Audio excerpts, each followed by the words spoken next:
Hello and welcome to Conway's Game of Life. Here we are in Pygame and this is what we're building. If I hit R, I get a random starting position. If I hit spacebar, the game starts. The game has 4 rules. I'll go through them later. A lot of people know this game, the Conway's Game of Life. What happens in these cells is determined by its neighbors. So, if there's a certain number of neighbors, it lives, dies, and so on. So we're going to implement this in Pygame. We've got certain functionality. We can pause it. We can start a random thing. We can clear it. We can click to create our own sort of game. We can start it, random, start it, stop it, pause it, all kinds of things. So this tutorial, let me just give you a warning straight up. This is long. This is a long tutorial. If you want a quick solution on how to do this, this is not the tutorial for you. This tutorial is about going through it in depth, making mistakes, seeing the thought process, making more mistakes, and reading the documentation, trying to understand how Pygame works, trying to understand how to do this logic. There are a lot of mistakes. There are a lot of missteps. But I think it's interesting because you get to see my thought process. You get to see raw problem solving in action. If that's for you, continue on. I think it's a really, really useful exercise. So get some snacks, strap yourself in, and I hope you enjoy. Also, another note, if you want to follow along, come here to the GitHub, whodev/pygame-life. Grab the code, follow along. Okay, let's see if we can do Conway's Game of Life in Pygame. Conway's Game of Life is, you've probably seen it before, right? You've got this grid here, and then there's different squares, and the square can either be alive or it can be dead, right? And depending on these 4 rules here is what happens. The rules are any live cell with fewer than 2 live neighbors dies. Any live cell with 2 or 3 live neighbors lives on to the next generation. Any live cell with more than 3 live neighbors dies, as if by overpopulation. Any dead cell with exactly 3 live neighbors becomes a live cell. So, I mean, here we can see, okay, generation 0, population 5. Here you can see how the rules play out on this example here. Well, that's a super fast way. Can we go through step by step? Yeah. So here you see next generation. This is just going based on these rules. So based on the rules and the initial configuration, it's already all predetermined and it just runs. So people have noted all kinds of crazy patterns to it here. They've identified them all. There's gliders and blinkers and all kinds of things here. Let's see if we can build this in Pygame. Okay, so let's record these rules because this is going to be what we're going to have to implement. So, the rules.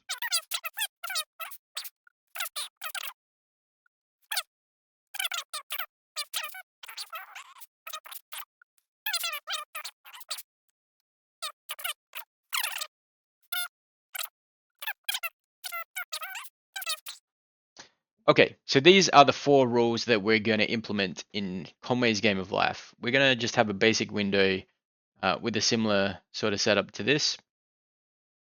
We'll make it so you can kind of click the different squares to make them alive, and then maybe you hit spacebar or something, and the game starts. Hit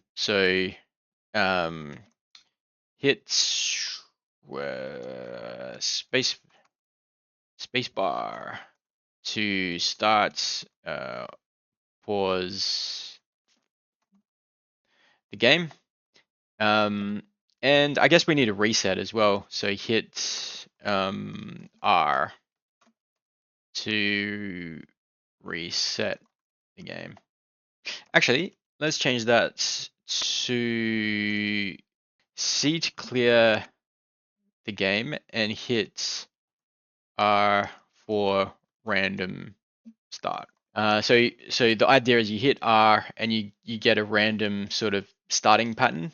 Push C and it clears it all away. Click the cells to change their state. Right, here's our Game of Life. Now, I'm going to start with some boilerplate just for the basic Pygame stuff. Nothing crazy. It's just a window. Just a window. Title is my game, and it's got a grayish sort of screen background color. I'll put this link in the description if you want to come along and use this. It just makes things easier to get started. Let's start a virtual environment. So npm main.py. Okay, let's paste in that. So I'm just going to copy all of this and paste it in. Let's make requirements file the latest version of 1.9.6. Is that the latest? 2019. Has it not been updated since 2019? Oh no. Okay. 2.6.0. Okay, in 2024. So not as bad. It's still been a while, but not that bad. Okay, so pip install with our requirements. Let's get Pygame. And let's run our main file. Okay, so here we have just a basic empty window with this grayish sort of background color. Let's get started by changing the dimensions first of all. So we're going to have tiles here. So say we've got tiles that are 64 by 64. Yeah, I don't know. Let's start off with 960 by 960. Have tile width and tile, whoops, wild, tile height. Let's have 36 by 36. All right, and my game, let's change this to Conway's game. All right, so we've got our basic sort of boilerplate here. We handle quitting. We don't do anything in the update. There's no game logic at all. All we're doing is drawing the background color to the screen.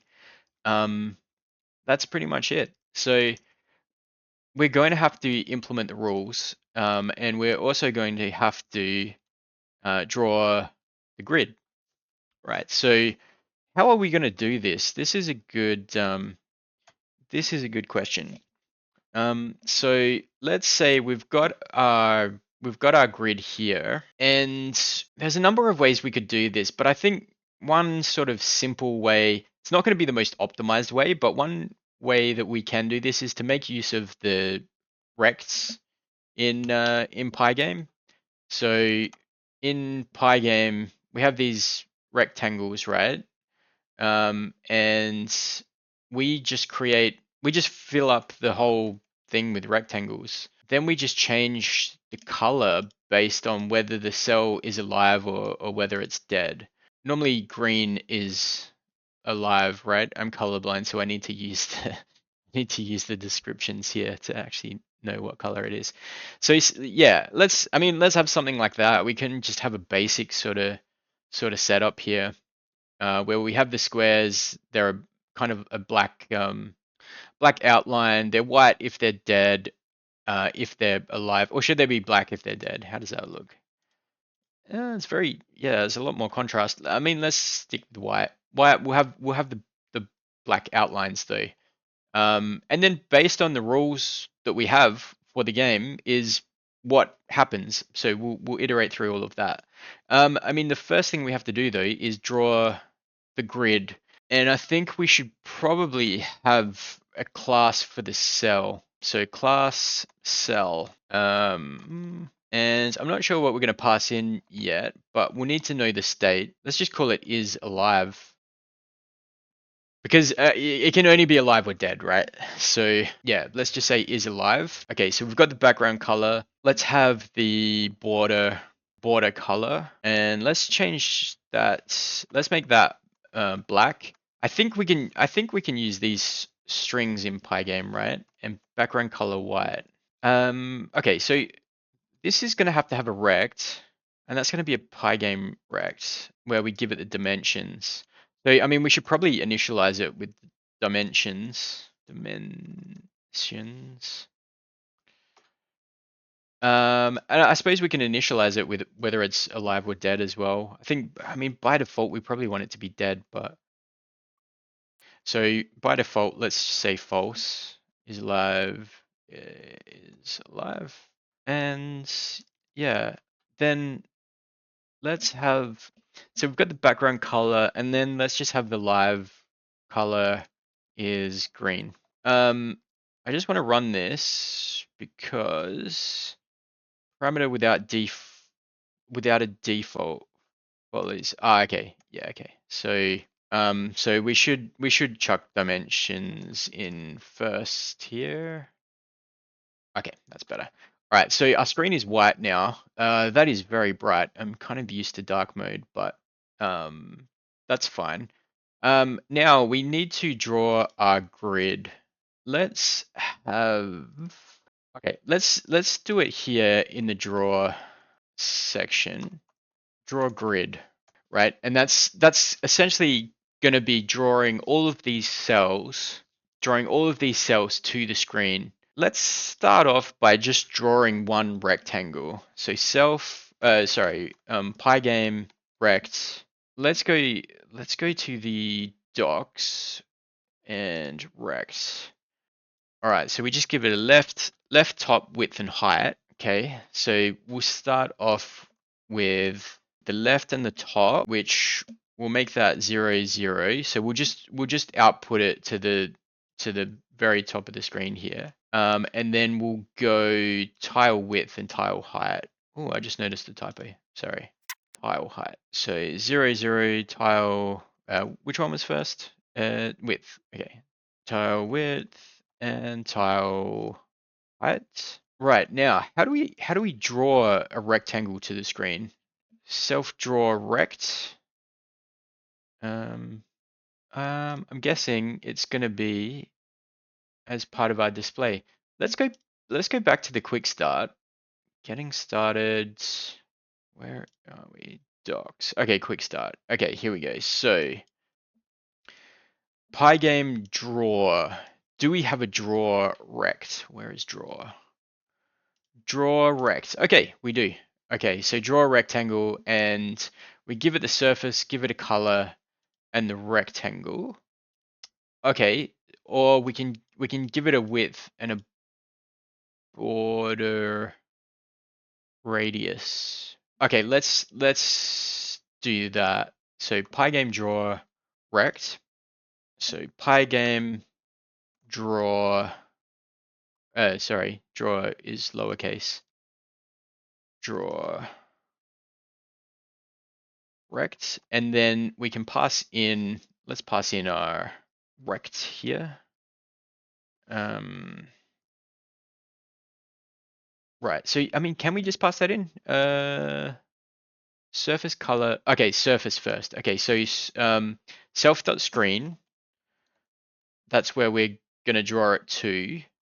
Then the color. Let's just make that BG color, our constant that we have, which is up here. So that's white. And then we can give it the rect. And then we give it a width and a border radius.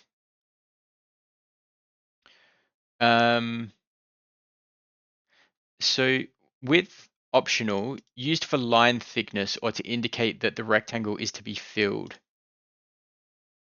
So, okay, so if it's 0, then it will fill the rectangle. If it's greater than 0, then it's used for line thickness. Ah, okay, so I guess in that case, we don't want to, so here we want to use border color.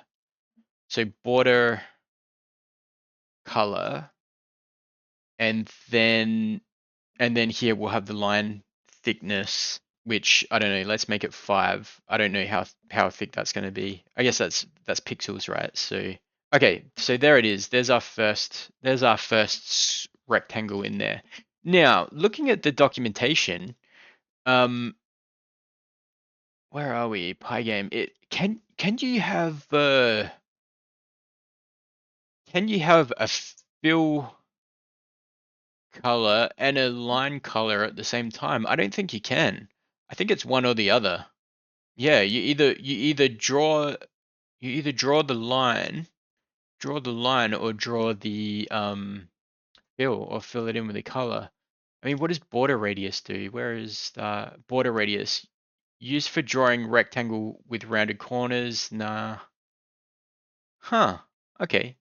So yeah. Okay. So I mean, we can either draw the border or fill it in.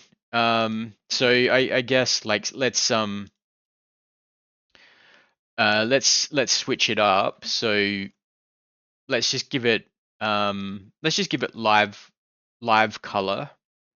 And then um get rid of the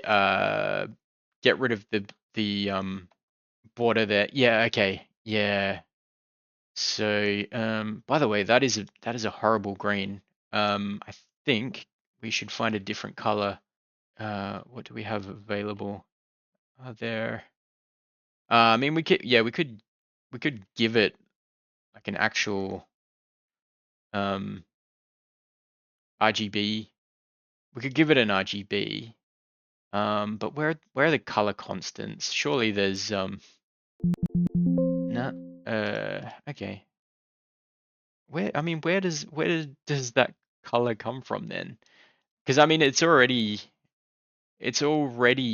just using a name. So where do they come from? I've got no idea. All right. Um, I mean, is there dark green? That will at least make it a bit nicer. Dark, whoops, dark green, or one word maybe. Yeah, okay, that'll do. Let's use that. Okay. So what are we going to do? I think we're gonna have to draw. We're gonna have to draw in the boundaries, right? Otherwise, it's gonna be impossible to sort of see where they are. So, I mean, the other option is we just have two rectangles, um, one with a border and one without. But that's a lot of objects for us to create.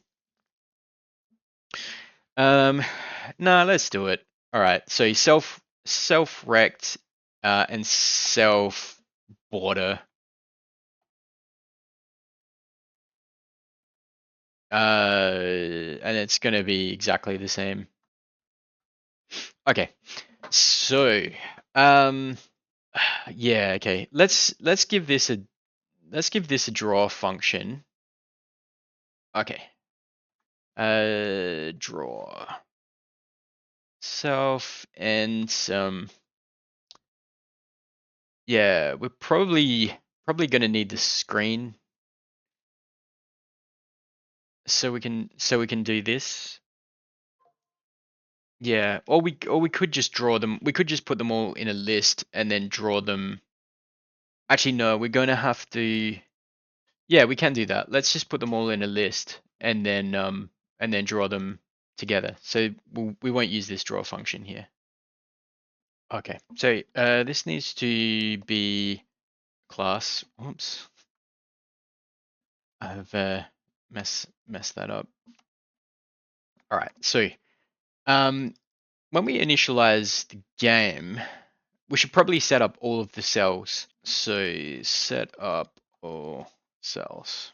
We can probably, yeah, we can probably create a variable here, self cells, right? And then so that's going to be a list, and then we can iterate through all the cells and draw them.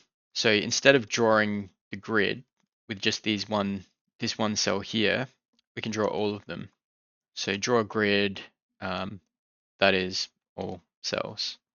So for cell in cells, self cells, then let's, so we'll draw the color, and then we'll draw the border as well. BG color? No, sorry. Border color, and then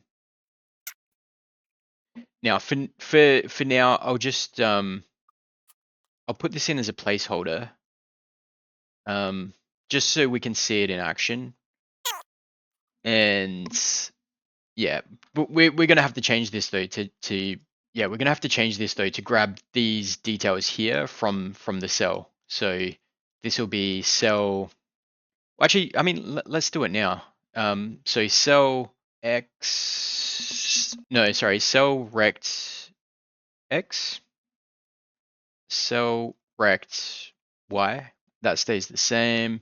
Yeah, and then this will be cell border x and cell border y. Right, so we grab the dimensions from that. So let's just make sure that in our cell, yeah, so we've got rect and we've got border. So we're gonna have to set all of these up. Um, we are also going to need to set the color. So let's just say, okay, but by default, let's just say that the fill color is the background color, and then if cell is alive, then we'll just set the fill color to live color. And then that way we can replace this with fill color. We've got the drawing down. Now we just need to set them up. So in our list of cells here, let's just start off by putting in, let's just put in one cell and make sure that it works.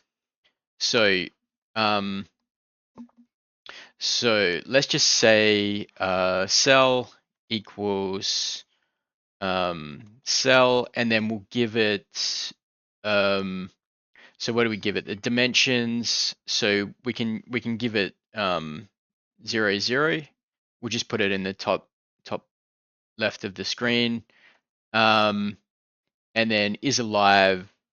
Let's say true.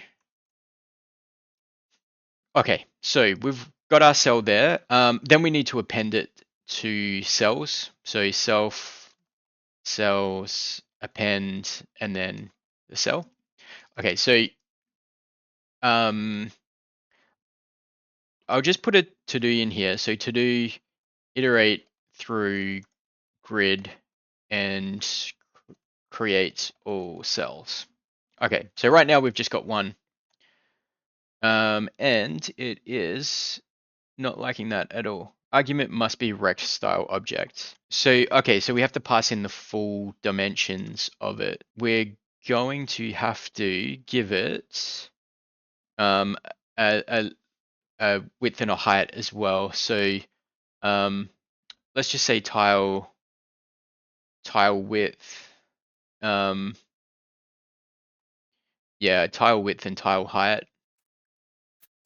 All right, so there we go. It's filling it in with the whole background color, and the reason for that is we're not setting the border. So yeah, so when we're drawing it, we're gonna have to give it a border width. Let's just give it 2 pixels. Hopefully that's enough to kind of see it nicely. Yeah, that's nice enough. Okay, so for comparison, let's add a second one here so we can see, let's see a live one and a dead one right next to each other. So there's our live cell there. Then let's do the same thing. So I'll write it this way just because it's going to be easier for us to refactor this when we start the actual loop. So reusing the same cell variable. Yeah, so how many where are we? Calculator. What were we? 960 divided by 64? 15. So we're 15 tiles wide. First row of 15. We've got the width here. So this is going to be, yeah, so this one is going to be one. Okay, this is going to look a little bit weird, but it'll make sense when we do the group, so when we do the loop. So 0 times tile width and 0 times tile height. And then here we're doing 1 times tile width and 0 times tile height. Then tile width and tile height. Is alive is false. Okay, so now we've got an alive one and a dead one. Yes, let's also append that. So cells append cell. Okay, so here's our live one, here's our dead one. Great. So let's start off with a loop, right? So we can do the first row. Just thinking, what is a nice way to do this? So let's okay, let's loop through the first row, and we'll have how are we gonna do this? Okay. All right. I think we need to create a nested loop here. If you know a better way of doing this, write it in the comments, and maybe we can revise this. But I think what we need to do is we need to loop through the rows and then loop through the columns of each row. Um, uh, so yeah, we start with the first row, write them all, then the second row, write them all, then third row, write them all. And in order to do that, we need to have both the rows and columns. So we need to know how many rows there are and how many columns there are. Then we loop through the rows, and then nested loop through the columns. And in here, this is where we create the cells. Yeah, so we can modify all of these depending on what the row and the column currently is through that loop. Okay, so okay, we need to get the number of rows. So the number of rows is going to be the screen width, so how wide the screen is in pixels, divided by the tile width, so how wide the tile is in pixels. Right, so rows equals screen width divided by, and let's do a double divided by. This is an integer, we don't need to divide by a float, so just so the double forward slash screen width divided by tile width.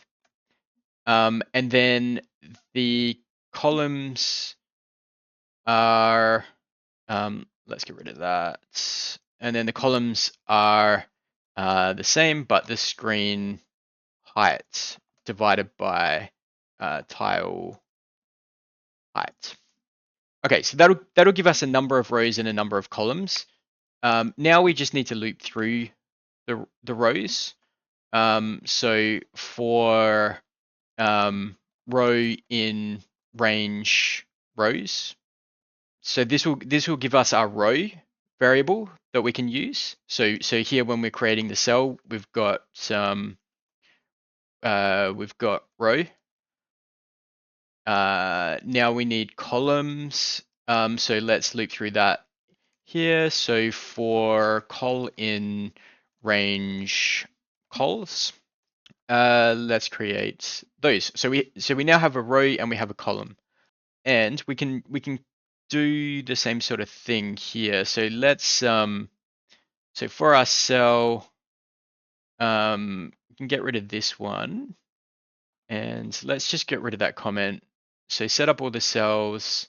We might chuck this into a function as well after we've finished. Let's just make sure it works first.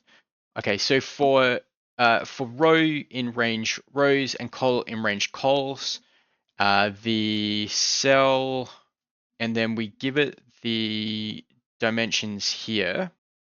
So this is going to be, what's it going to be? This is going to be the column, column times tile width, and then row times tile height, times tile width and tile height is alive. Let's not pass that in. We'll have them just all dead by default. Okay, so am I missing anything here? I think this is what we want. Let's try it out. So Yeah, okay, there we are. We have it. Great. So it looks a little bit strange with the borders here because you've got yeah, on the top on the tops and the side, there's only a single border there, whereas here the border it looks like there's double. Um, so I mean we can probably fix that by offsetting by 2 pixels and creating a big rect around here. It's also kind of a little bit funny because it doesn't perfectly fit in there. So I think we've got the maths wrong on our um, on our window size. How do we get that wrong? 960. So 960 divided by 36. Yeah, we did. Okay. So okay, let's change that. So, what's 36 times 15? 540. Seems a bit small. Let's just double it to 1080. So 1080. Whoops. 1080 by 1080. Yeah. Okay. Oh, now that's way too big. For my screen anyway. Um, 720 by 720. Okay, that's better. That's much better. Okay, so we can play around with this. We can play around with the tile sizes and all of that. We can look at adding a border. But let's just leave it for now. It doesn't look too bad. We'll work on the border later. That's a nice to have there. To make it a little bit interesting, maybe we should just randomize it to start with. So whether the cell is alive or not is alive equals now Python random. Okay. Functions for integers. Okay. So I guess we can just have random integer and then let's just do 0, 0 and 1. So we're gonna have to import random. I think we're gonna have to import random. Let's try without it. But I don't think it's part of the standard library. And then is alive. No, random is not defined. Okay, so we do need to import random. Import random. Okay, cool. So we start off with a kind of random alive and random dead here. We can probably do something a bit better there. I don't know how this is going to play out in the game of life. I mean, it'd be interesting. It's going to be interesting to see once we start applying the rules. Um, but yeah, I mean, we do have the plan. Um, we do have the plan to have these things here. So you hit C to clear the game and R for a random start and be able to click on the different cells to change their state. So eventually we'll build in all of these, but we can probably start with a random situation and then just run through these rules and change the cells based on these rules so we can see it play out. So let's just quickly, whoops, let's just quickly refactor this a little bit. So I think the function here to set up the cells should be extracted out. So we should have a function here to draw cells or to create cells. Because then we can extend it a little bit later, especially when we're dealing with the randomness. Okay, so we can probably make that a call from here. So let's just call that yeah, create cells. So we'll call the function there, and then we can handle that there, but we are going to need cells as a list there. That changes this. So, okay, so here we create a new cells variable. We fill it all in, and then we return it at the end. We could just list them all in here to start off with, but we probably will want to make it a bit more flexible in the future. So I think let's do it this way for now. Let's run it, make sure we haven't broken anything. We have create cells is not defined. That's because we are using classes and we're going to have to tell it this is our own method. Okay. Cool. All right, we're back. We're back and it's working. Great. Okay, so now we probably should start implementing some of these rules.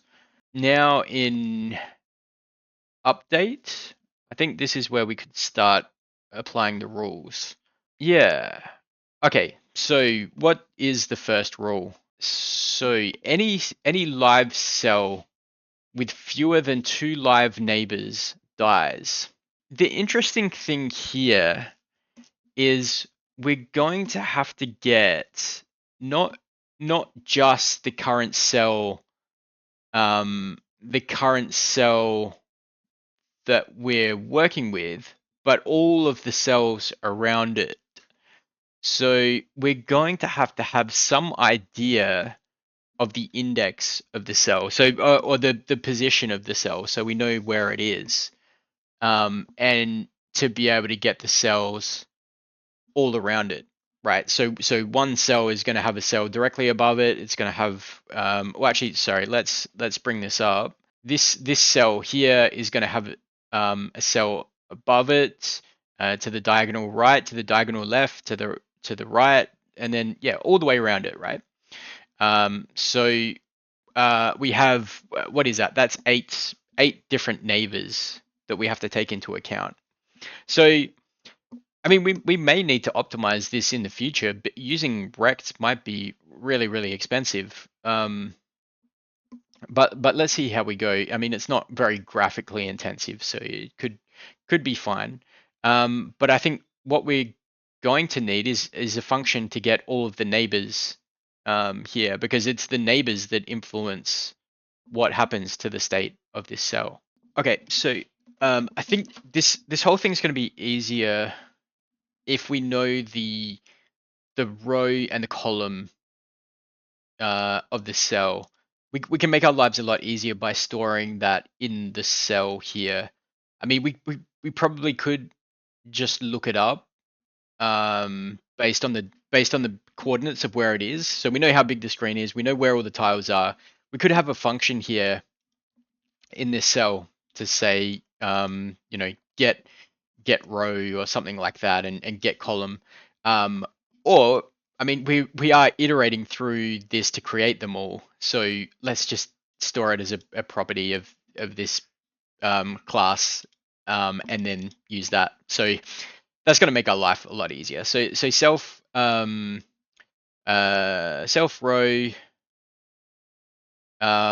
equals row, and self col equals column. So let's chuck these in here. So row, column, and then when we are creating those, so in this create cells function here, we're creating the cell. So then at this point, this is where we'll give it a row and col, which we're getting from the for loops here. Cool. Okay, so let's make sure that we haven't broken anything. I see we are getting an error here. So what is that? Argument of type int cannot be assigned to parameter is alive. Okay, so it doesn't like that. It does seem like it was working before though. So let's just go with it for now, and if it continues to break, we'll fix it up. Okay, so I mean it's working. Maybe it's a certain version of Python that doesn't like it, or maybe it's just wrong, sort of, Pythonically or idiomatically. I don't know. But we can tidy that up. But for now, we have this still working okay. So now in each of these cells, we should have the row and the column in there. So that's going to make it easier um,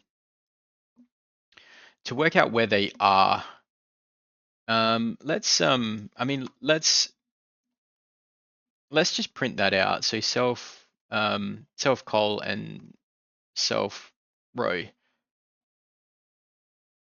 So yeah, okay. So here we can see them all getting created and printed out. Starting by row 0, 1, 2, 3, 4, and so on. So yeah. So now we need to find a way to get the neighbors. So based on the rules, right? Where's Wikipedia? The rules are any live cell with fewer than two live neighbors dies.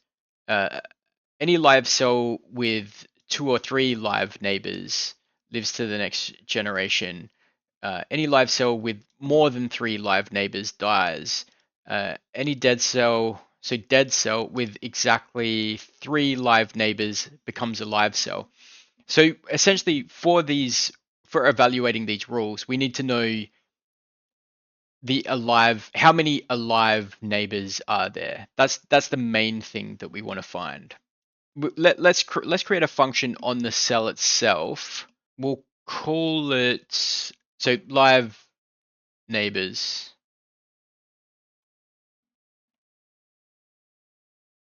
Here let's just give it a count of 0, and we're going to have to check all of the different neighbors based on the position of this cell here.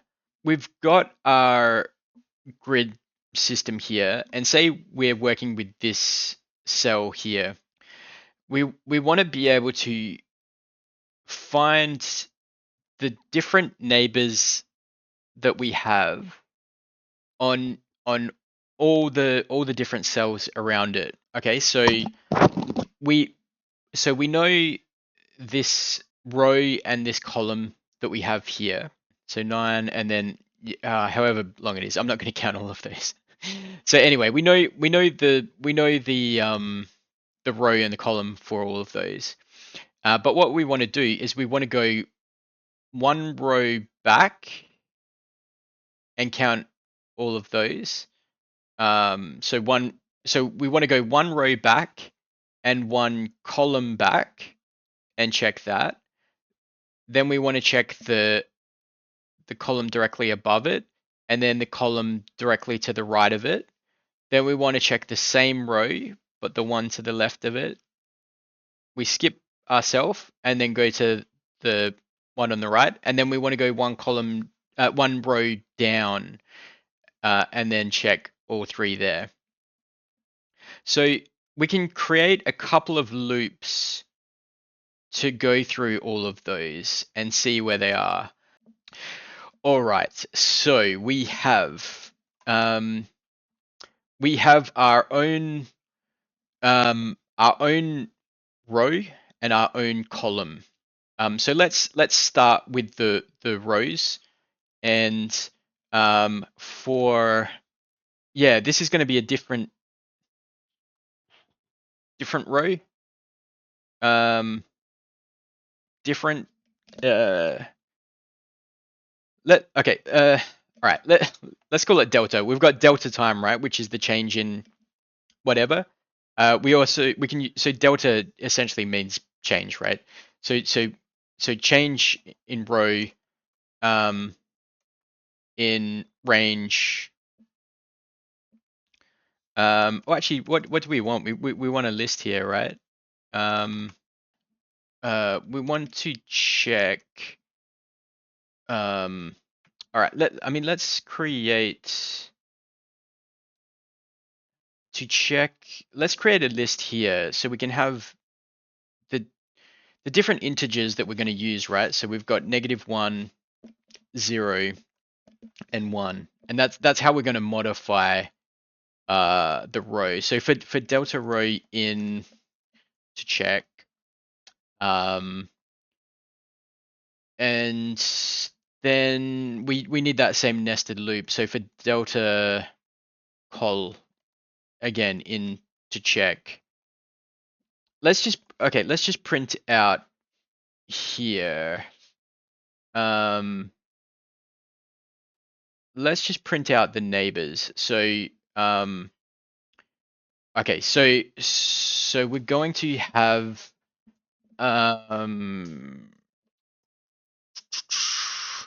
we're going to have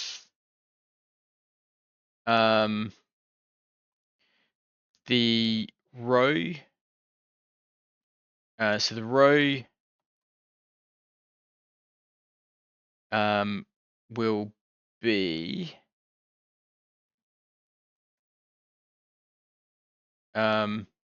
actually can we just put it in like this? So we'll have the row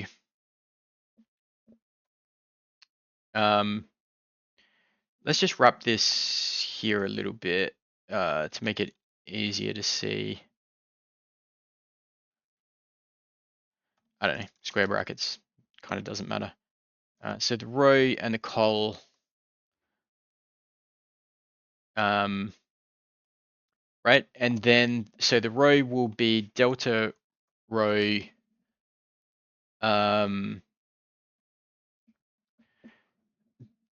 delta row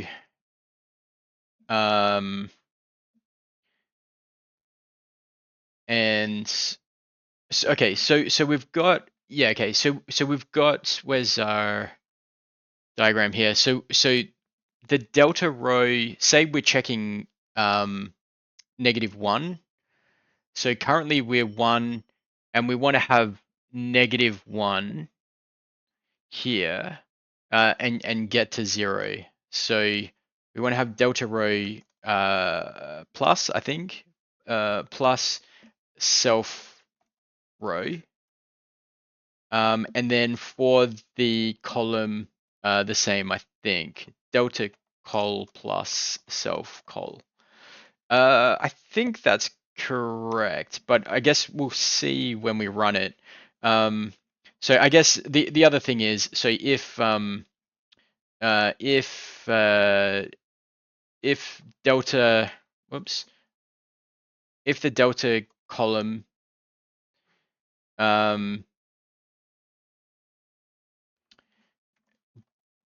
delta column equals 0, and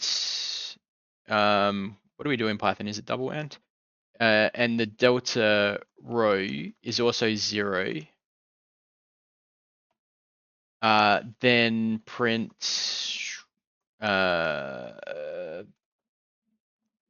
that's me. Okay, so that, yeah. Okay, so yeah, as we're checking through, if the delta hasn't changed and if the delta column hasn't changed and the delta row hasn't changed, then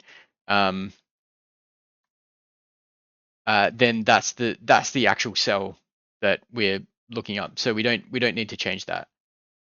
We can also we should also do a check to check if it's out of bounds. But let's add that as a to do up here.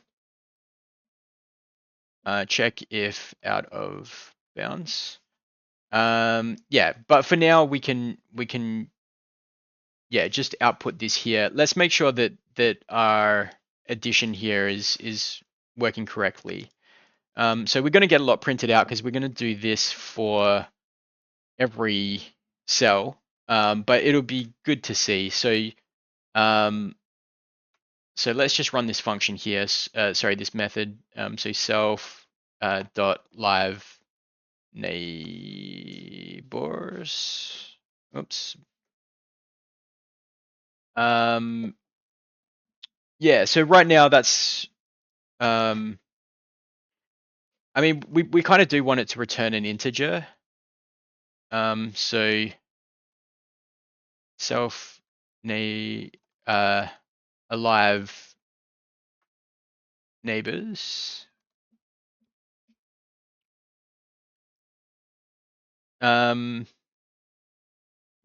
But for now, let's just return 0, and this can be a to-do. Return the actual number of live neighbors.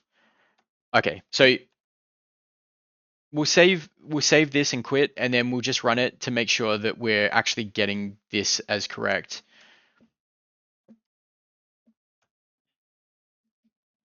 All right, so the last one that it should have created, this one here, 2020. Oh, sorry. What is it? So, okay. Let's just to make it very, very clear, let's let's also print out what we are what the the column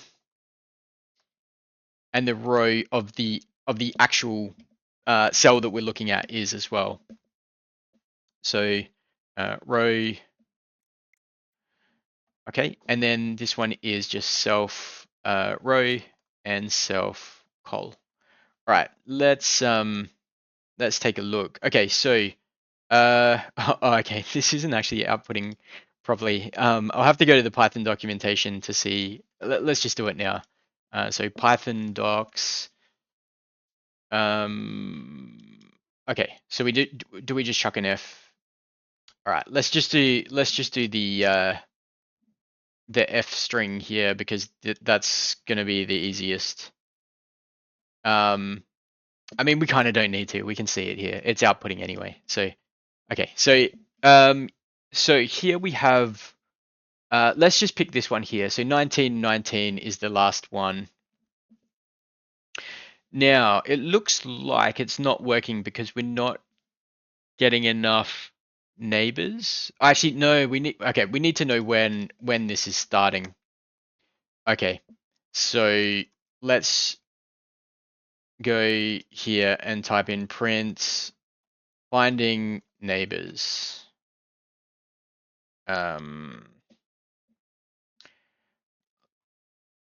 Finding neighbors for, and then here we can have, I don't know, self.row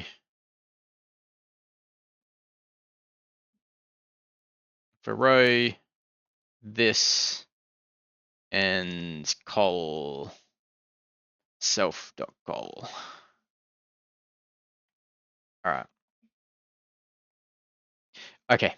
So finding neighbors for row 19 and column 19. So that's right at the end. So we go back a row to 18 and we go back a column to 18. So that's good. Then we do 19. Then we do 20, which is out of bounds, but we'll deal with that later. Then we go back to 19. We do one row before, so that's 18. 19, 19, that's us. That's me, I found it.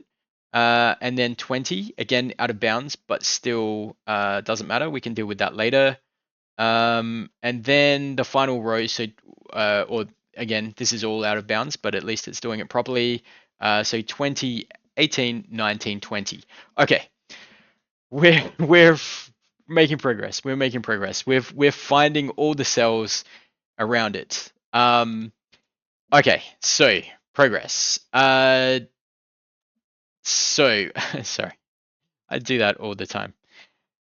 Okay, so we've got a few things that we need to do. So we need to check if it's out of bounds, which we can do at some point. So I mean we we should be able to grab the screen width, divide it by the tile width, and then we'll know how many rows there are. So we can do that.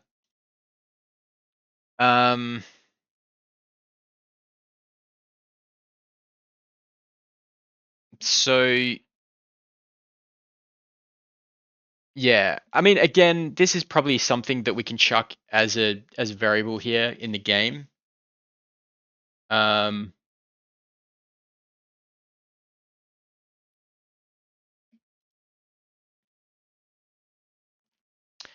Or yeah, I mean, it's probably something we can just look up every time because we have these constants here. So, all right,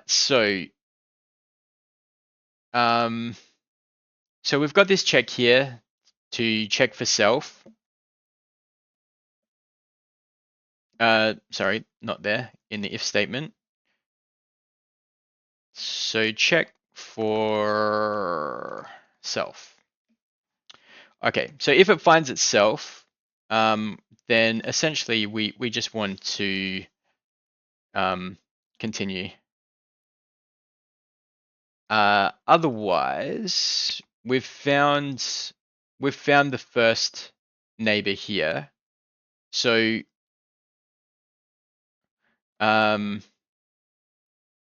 although we probably so let's say max rows equals the screen width. Whoops. No, sorry. Rows is going to be screen height. So screen height divided by the tile height. And max cols will be screen width divided by tile width. Okay, so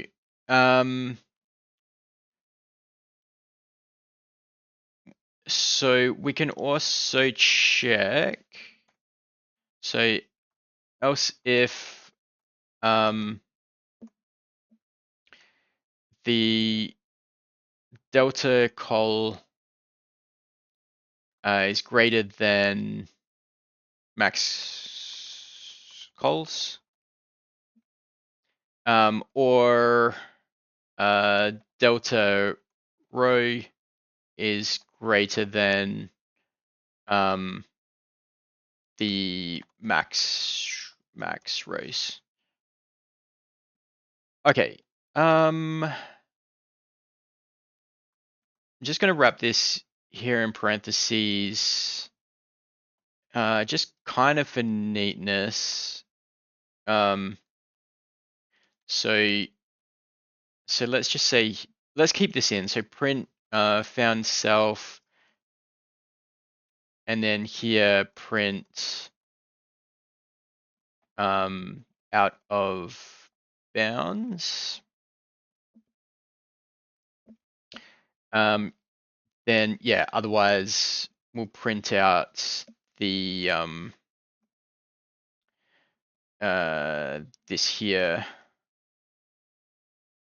Okay,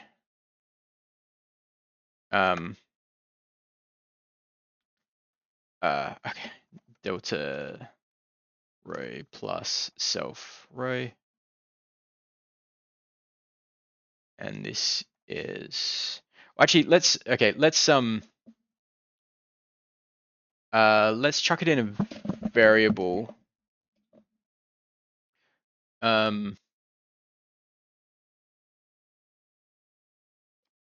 Yeah, we'll chuck it in a variable for now. So neighbor row equals delta row plus self row, and neighbor col is delta col plus self col. All right.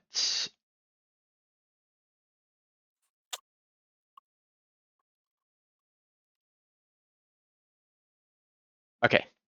So Right, let's get rid of that to do because we just did it, and that F that F should be in here instead. And let's run it. Okay, so good.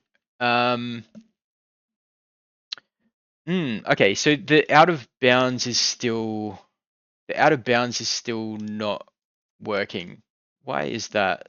So max rows. Let's just do some print debugging here. So max rows is max rows and max max cols. All right, so max row is 20, max cols 20. So it shouldn't be doing that. We obviously have some kind of error here. So the maxes are correct here. Oh, okay, yeah. So these here, we yeah, it's not the delta column. It's this whole neighbor row and neighbor column that we need. So yeah, we can probably delete this here, and we probably don't even need an else statement here. We can just continue on from here. So if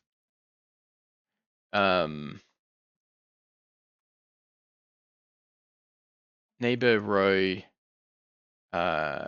is greater than max rows, or neighbor col is greater than actually it's greater than or equal to max cols, then print out of bounds and continue. So we'll skip. Otherwise, then yeah, we'll print out our neighbors here. Let's try again. I'll just clear the screen. Okay, so yeah, finding neighbors for row 19, column 19. So yep, we find the max rows, max columns. We find ourselves, everything else here is out of bounds. That's out of bounds. Good. Okay, so we're 1919. We go to 1818, 1819, and then out of bounds. In our row, we go 19. So row 1918. Yep. We find ourselves, and then out of bounds, and then the rest is out of bounds. Okay, so that's working. That's working well. Okay, now we just need to actually grab these cells and grab the state of whether they're alive or not. Okay, so how are we going to do that? We kind of don't really have a way of grabbing that. We have the cells here, so we're storing that as a list of all the cells. But it's not really organized in a nice way. It would be probably nicer if we save these in a multi-dimensional array, a multi-dimensional list, so that then we can just look up the indexes here, rather than looking up or iterating through all of them. So let's do that. So we'll grab the cell. Okay, so let's do it. There's actually not that much that we need to change because, I mean, we're already going through it. The first, all we need to do is just make sure that these cells here, instead of all going in the one list here, they go into their relative rows. Their relative rows blah blah blah blah blah list. So so let's call it so row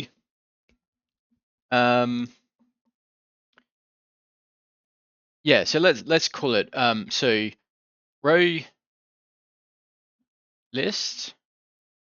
Yeah, okay. Row list is that. And then instead of appending them to cells, we append it to the row list. And then for each row, then at that point, we just append, so cells append row list. Okay.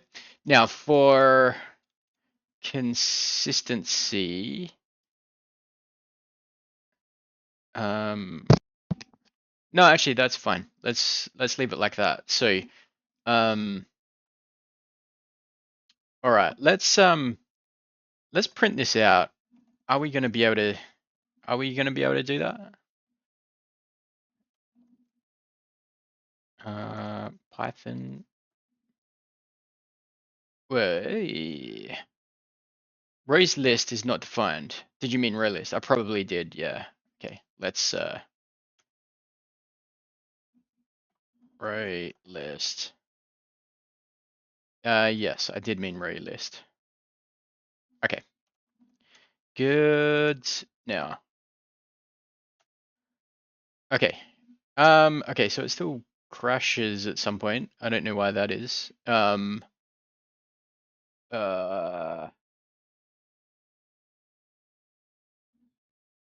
Yeah, okay, that's kind of kind of messy. All right. Okay, so I mean, we've probably messed up the printing as well because the structure's different. So, okay, so where we create the cells, okay, let's get rid of that. It doesn't really print it out nicely. And the drawing here is kind of messed up as well. So we're going to have a nested for loop here now because we don't just have all the cells in the same place. We also have to loop through. So here we have for row, whoops, row in self cells. You know, we should probably change the name of this. I mean, we should probably change it to grid. That makes more sense here. But for now, we can just leave it. So for cell in row, and then we should be able to print it out there.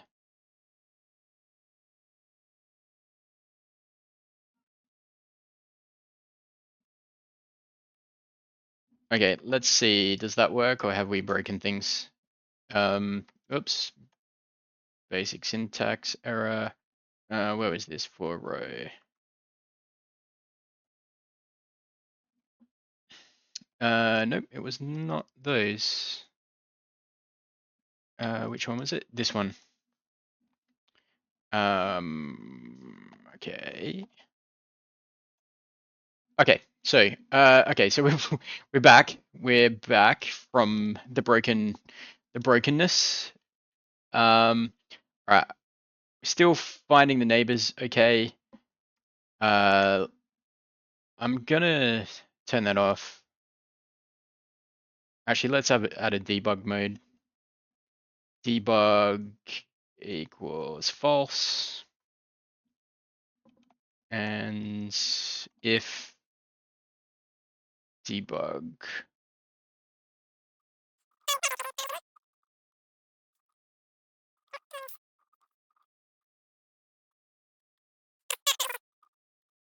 Okay, that's super messy. We should probably be doing this with log statements. Okay. All right, so we've cleaned up those logs there. I do that a lot. Okay. Okay, so let's go back to our neighbors here. Right. So now that we have this cells structure here that is a nested array, sorry, a two-dimensional array, a two-dimensional list, we should be able to grab the row that the cell that we're looking at. Okay, let's see if we can change. We need to change something so that we know that we've definitely got the right tile, the right cell. I think where we are drawing the grid. Okay, let's just say, okay, if cell highlight, then we'll draw the rectangle.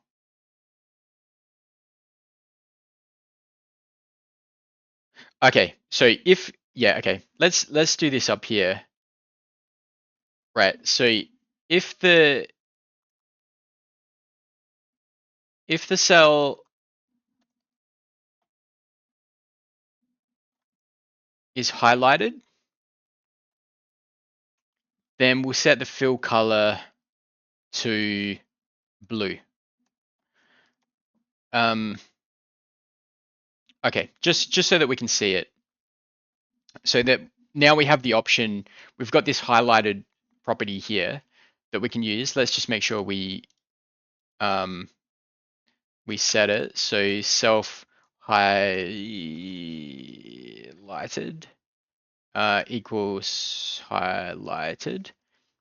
And here we can set it to, actually, let's not even allow it to be set from there. We'll just make it false by default here. And then we'll access this directly and update it. So as we're going through the neighbors, we can highlight them. Right, so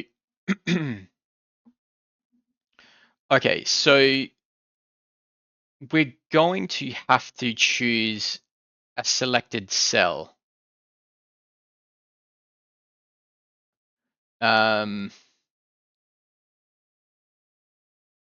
So let's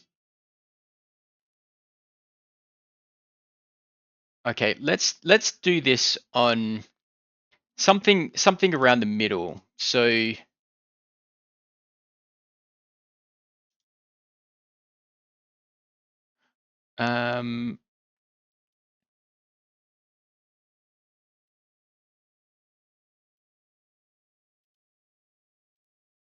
okay, so let's okay.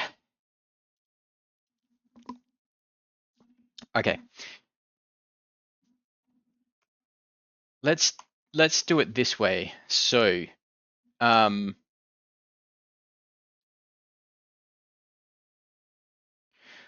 okay, we're gonna have to do it after the out of bounds, and we can do it here in this section. So okay, all right. So first of all, we need to check, and this is just temporary too. So maybe we should do this in the debugging if statement.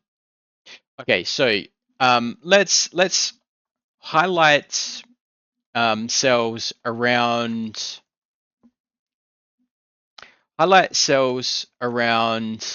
cell 1010, right? So if what do we have here? We've got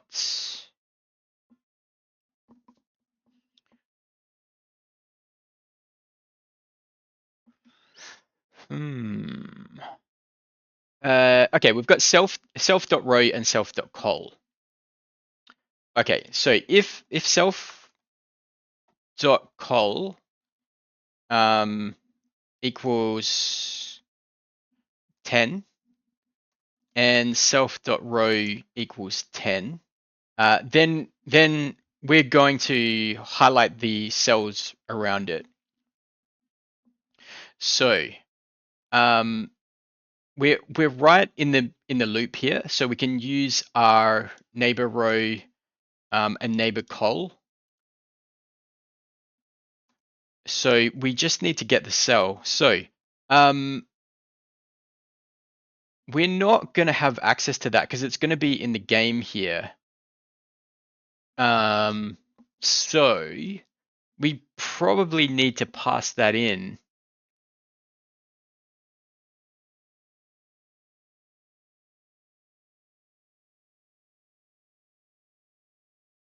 And how are we going to do that?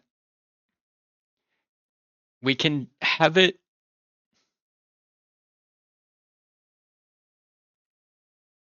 Okay, we can have it passed in here. Cells.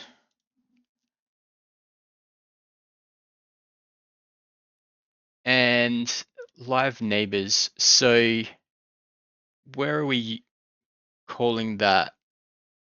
I think we're calling it from, yeah, we're calling it from here. So yeah, okay, that means we're gonna have to pass in, yeah, we're gonna have to pass in cells there, and we're gonna have to pass in cells here. Ooh, all right, this is starting to get a little bit messy, so I'm not too sure what we're gonna do in the future, but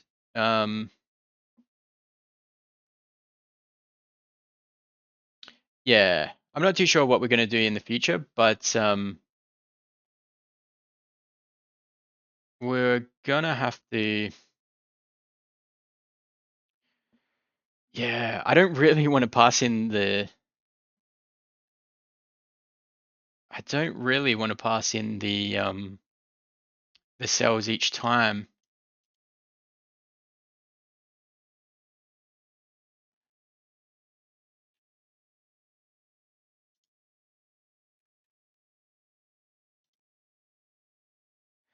Um, hmm. Okay, we're gonna have to think about this. Uh, and I'm not too sure. Do we have a big global variable with the cells that's always accessible? Um, or do we do this outside of this cell class, and instead we do it in the game class?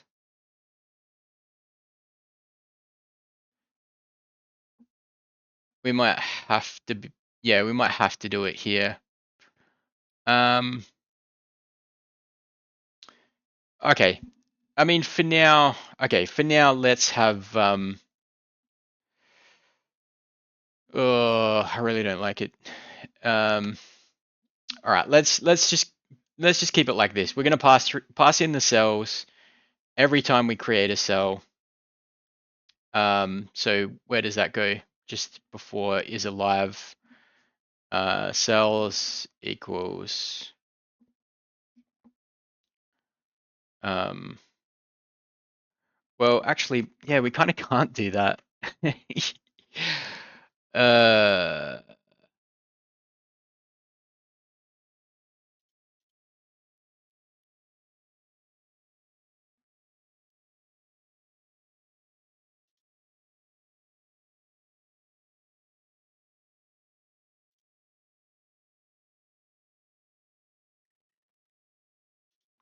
Okay, let's just take this out here, and we'll change this later.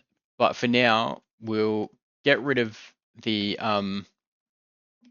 cells there, and we'll ask for it here in live neighbors.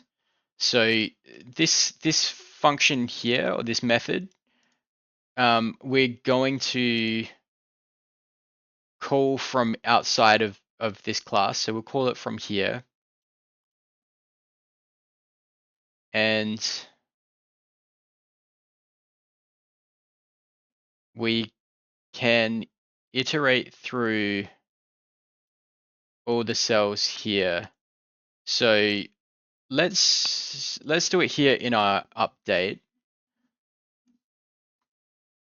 So iterate through cells.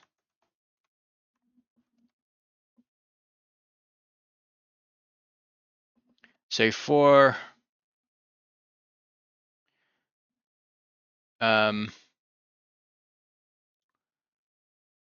yeah, for row in self cells, and then the same here for cell in row. We're going to need to cell and then let's change this to get live neighbors.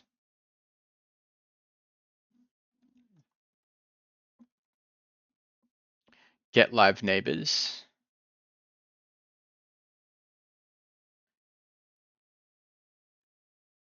So cell get live neighbors. This is going to be an integer, so let's just say alive equals. And we need to pass in all of the cells. Okay, let's see if this is even going to work. Indentation error, line 55.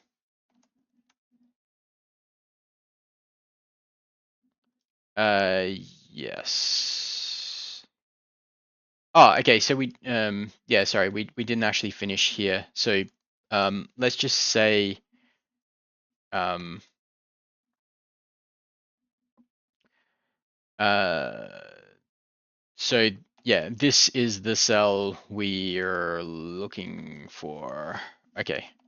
So that should be 1010. Okay, where are we? 98. Yep. I did that a lot. I don't know why, but I always forget that there. Okay, progress. Progress sort of. We're just not calling the update function here. No, we are. Okay, so what's happening there? Calling update. Oh, we don't have we don't have debug mode turned on. Okay.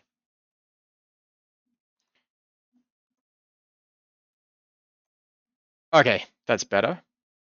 Better, but the problem is now it's in the game loop, so it's gonna continue on forever. So let's see if we can get back. So where is it? This we should have a. This is the cell we're looking for when we get to 1010. So 17. Here we go. 10, 4, 5, 6, 7, 8, 9, 10. Okay, this is the cell we're looking for. Okay, good. Right. So,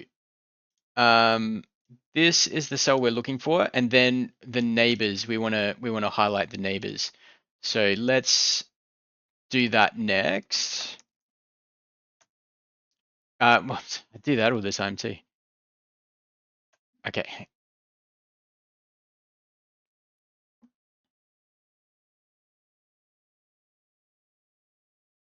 So if yeah, so if we're in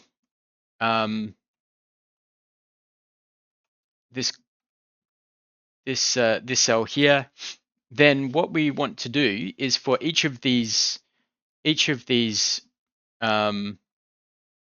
whoops. Okay, sorry. So what we want to do for each of these cells that we find as neighbors, we want to change the highlight. So highlighted equals true. So here we can go cells. I did that twice. Okay, cells.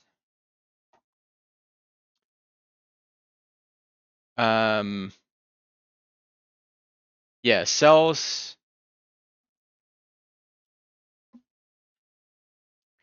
and we're going to have neighbor row and neighbor col highlighted equals true. Now, I don't think this is going to work. Oh, it does. Okay, I take that back. So, okay, so here's 1010. Here's our highlighted neighbors. Okay, this is a very, very long way to say that we're getting what we expect. So, was that all necessary to demonstrate this? I don't think so, but we did it anyway. So, it makes us stronger. Now, uh, now we just need to see if those neighbors are alive or if they're dead. Okay, good. So, let's do that now. So, we've got our count up here, and all we need now is just a simple if statement. So we can grab this one here. So if cells neighbor row and cells neighbor col is alive, then count plus equals 1. And then we just return the count. Okay, we got there. I mean, let's check and make sure it worked. So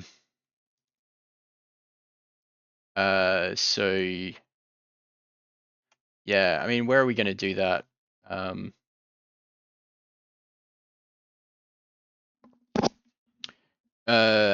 We can probably do it here. So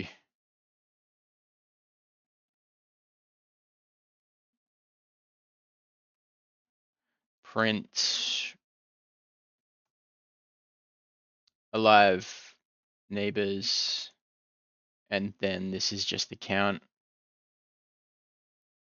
Okay, so let's make sure we turn debug on this time. And try it again. All right, I'm gonna close it. And then, oh, actually, I need to keep it open.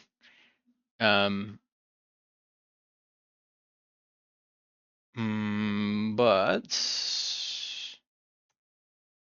we can probably output that. So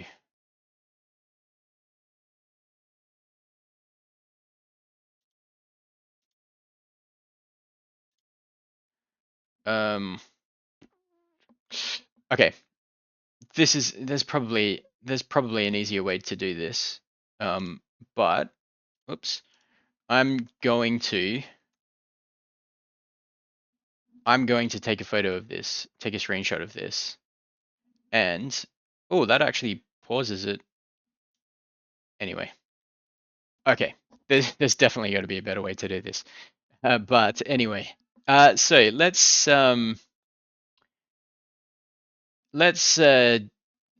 just go here. So 1919. So that's that cell there. So we should only have one live neighbor. So skipping to the end, yes, we have one. Okay, so 19. So row 19 and 18. So the cell next to it should have 3 live neighbors. Yep, we get 3 there. Let's just skip somewhere here. So, I mean, do we really need to do this? We've done it on 2. Let's just assume they're all good. So, okay, that's good. We've got their live neighbors. Now we can start calculating the rules. So let's do that. Now, what were the rules again? Let me bring up the code, and then let me bring up the Wikipedia. Okay, so any live cell with fewer than 2 live neighbors dies. Okay, fewer than 2 live neighbors dies. All right. So we're going to have to. Okay, this is okay. We're gonna have to set a variable to say what should happen to a cell, because if we just go through and we start updating the aliveness based on these rules straight away, then it's going to affect the calculations for the next cell that we do. So we're going to have next state.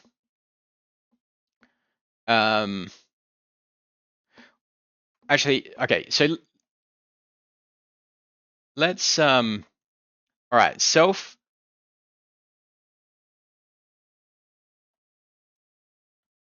Actually, no. Okay. I just want to move this one down here. Move the is alive down there. And then is alive next equals false. Or by default, let's just make it the same as self is alive, right? So actually, no, we should just make it.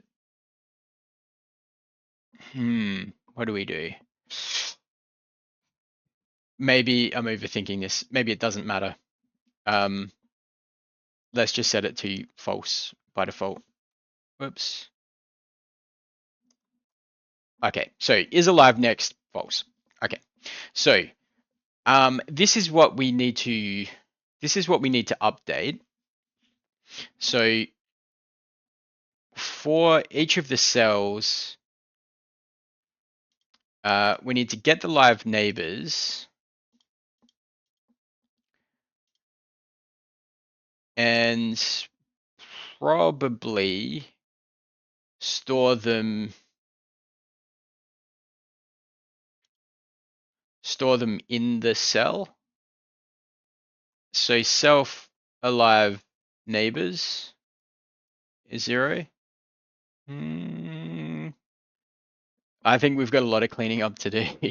We've got a lot of cleaning up to do, but yeah, if we get this working, then we get this working. Okay, so sorry, if we get this working, then we can clean it up after. Okay, so cell dot alive neighbors. What did I just call that? Yeah, okay, that is what I called it. Good. Okay, so we go through and we get the live neighbors.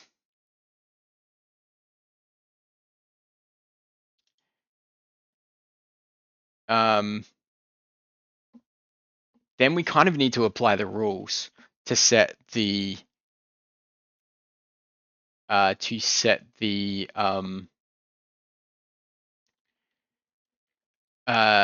is alive next. So okay, this is getting really messy. Anyway, cell is alive next equals cell, and then let's just call it apply rules.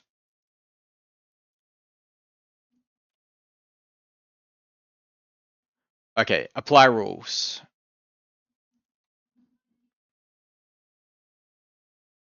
So iterate 3 cells, get neighbor alive count, and then apply rules. Okay, and now in the cell here, let's just give it another method here called def apply rules,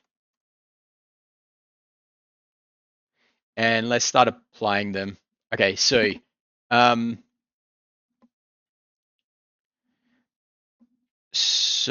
if debug, and let's just put a comment in here. So one, any live cell with fewer than 2 live neighbors dies. Okay, so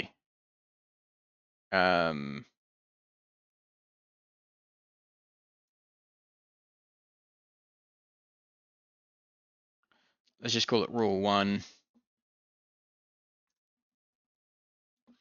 I mean, let's check it first. So if self dot live neighbors alive neighbors, sorry, alive neighbors is less than 2, self dot is alive next equals false. Okay, and then let's chuck this in here.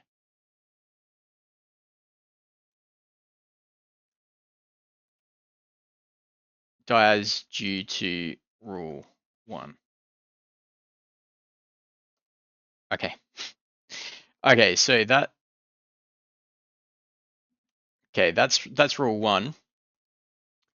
Now rule 2, any cell with sorry, is my head in the way?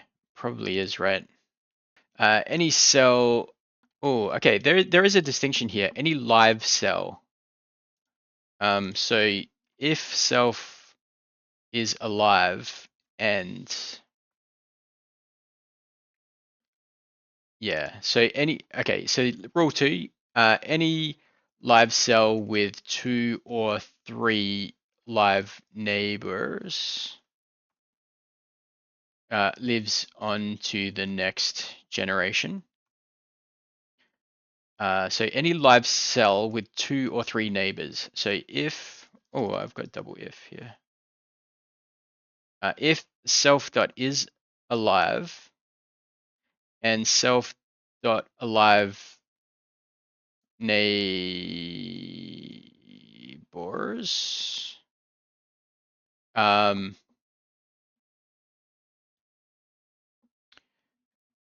what do we have here? 2 or 3. Okay. Can we do this just in 2, 3? Maybe. We'll see. Self dot is alive next equals true. So in this case, it lives due to rule 2. And okay, let's see how we're going with rule 1 and rule 2. Debug is turned on, so that's good. And let's see how we go. Make sure we haven't broken anything. We have. Okay. Sorry. Where's that? 77.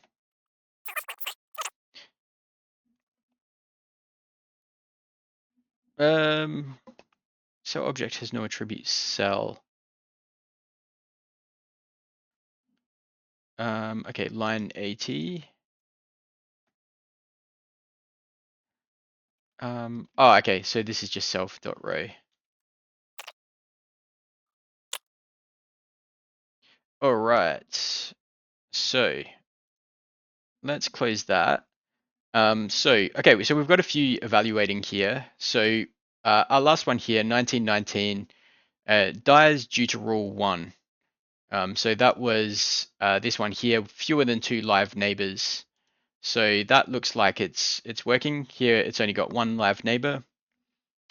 1918 lives due to rule 2. So that's this one here. And it's got 2 or 3 live neighbors, so it continues on to the next generation. So this one here, oh, although there is a problem here. 1918 is, it's not alive. Here it's dead, so it shouldn't be alive in the next round. Okay, so we've got a problem there.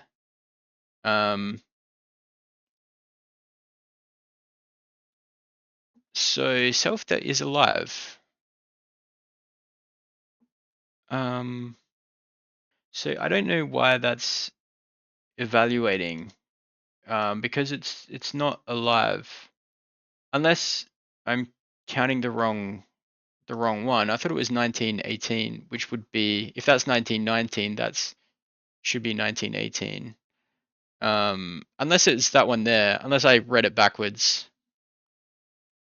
But it's possible that there's a bug there with that. I think let's continue on, and then we can test them some more. So 3.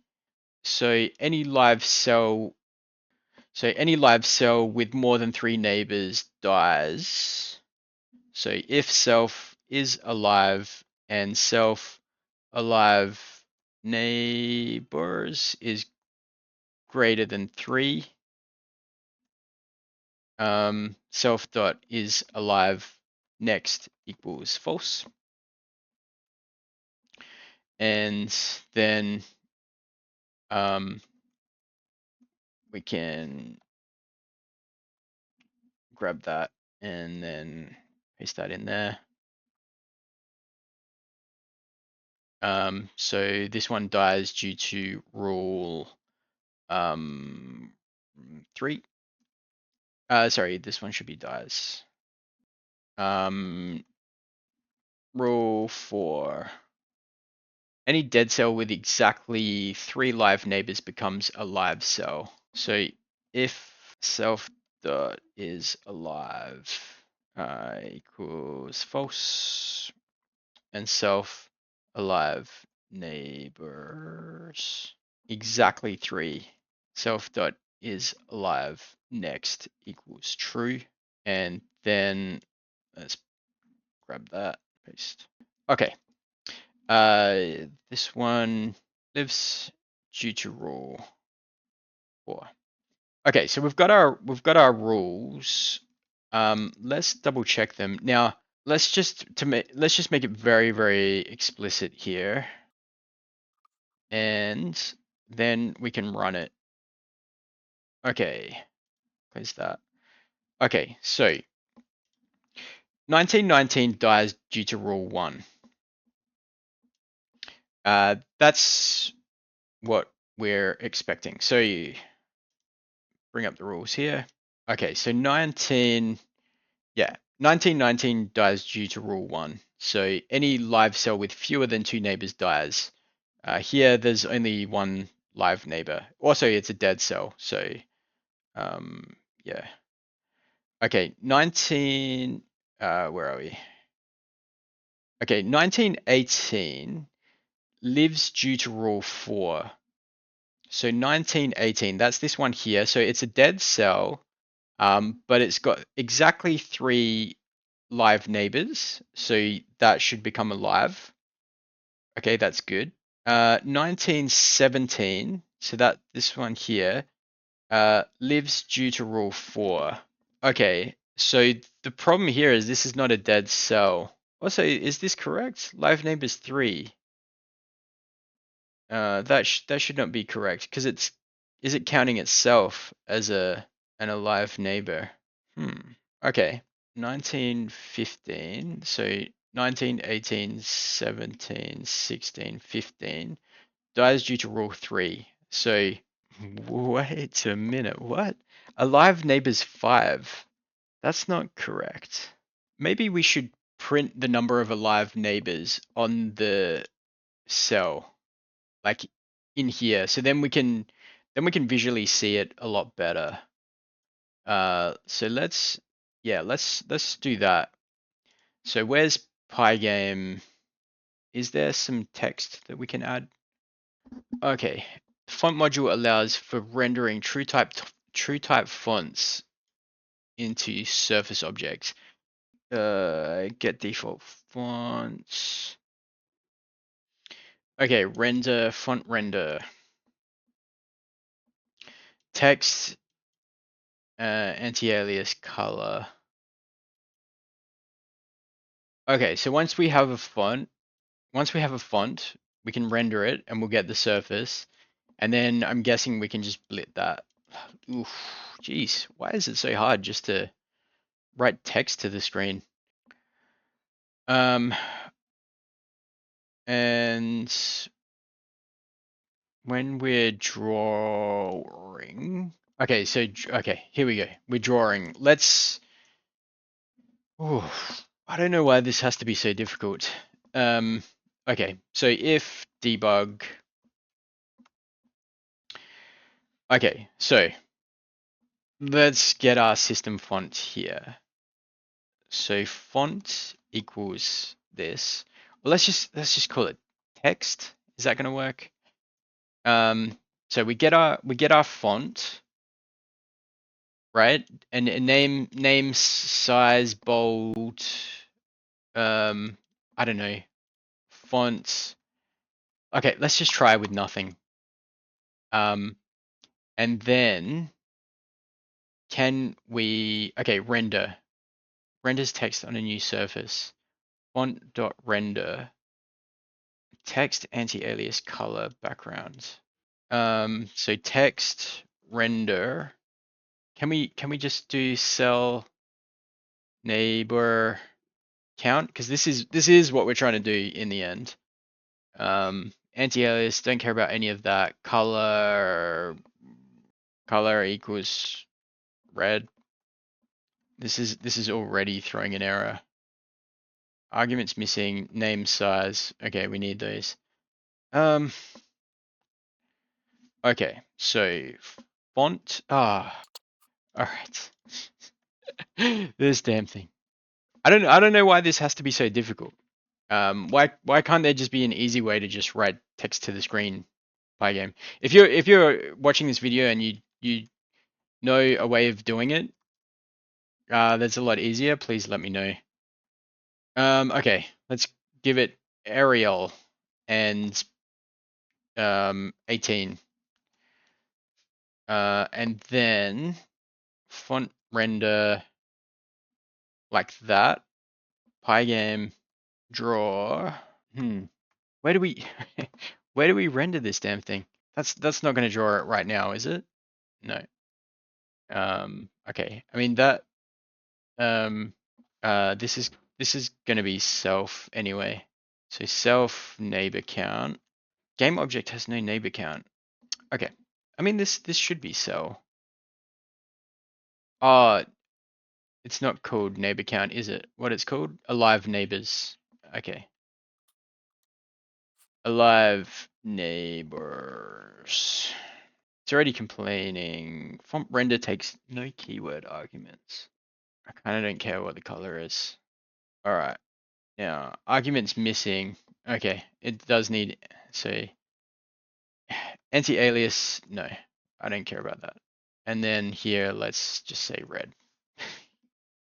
Text must be Unicode or bytes. Okay, we can't have our, oops, we can't have our, can we just convert it to a string?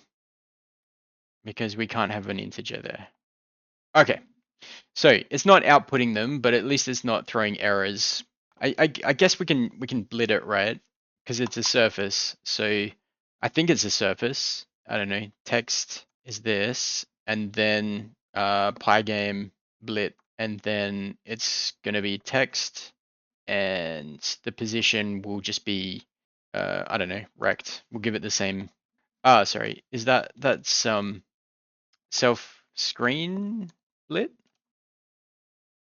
Okay. Oh, that was insanely difficult. What the hell, Pygame? Okay. So if these are correct, then we've got a problem because they're not They're not accurate. These are all way off. 2 live neighbors. I mean, that's correct. Yeah. 2 live neighbors. That's correct. Why are some correct and some are not? And here 7 is actually correct. Okay. So it's this first one here with the out of bounds. So is the out of bounds, yeah, is the out of bounds causing issues? I mean, it's not here, but it seems to be on this side. Yeah. Okay. Interesting. Let's investigate this one here. So this is wrong, right? So, well, actually, this one's easier because it's right at the start. So this is wrong. Now we know that there's 2 live cells here, but it's showing as 3. So I'm curious, what are the neighbors that it thinks it is? Here we're gonna highlight the cells around cell. Let's change that to 0, 0. So that'll be that first cell there. And now let's take a look. Whoa, whoa, whoa. Okay, so we have a problem here. It thinks that these cells here are its neighbors, but they're not. Okay, okay. That's making more sense now. Now we just need to work out why. So why would it think that these 2 here and these 3 here are its neighbors? So it looks like it wraps around, which I mean is actually kind of cool. I wonder, I mean, do we continue on and do the rules where it's a never-ending world? It's like a big sphere, like the Earth. Bug or feature, you decide. Um, whoa, I'm kind of tempted to just go like this. Also because I'm getting a bit tired. This is gonna be very long. Um, you know what? Let's do it. Let's do it. So it's a wraparound. It's a feature. This is a feature. Okay. All right. So, okay. So we've got the rules now. They're being implemented. Okay.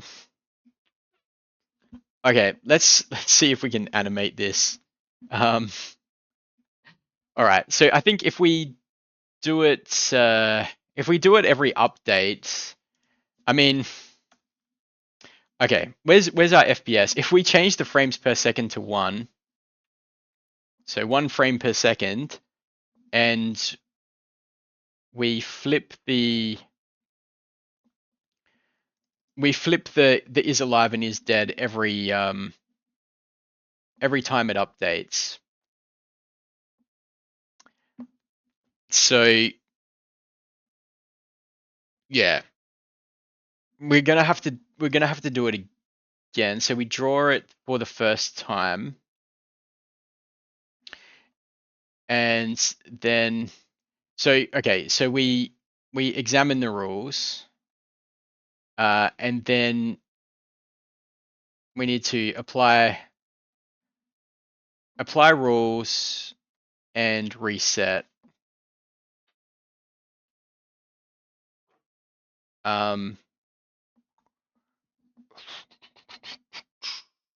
We're gonna have to do this differently, but let's see if we can get at least some animation going to start off with. So for row in self cells,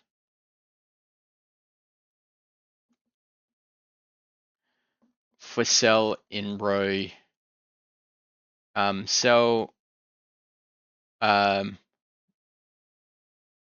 is alive equals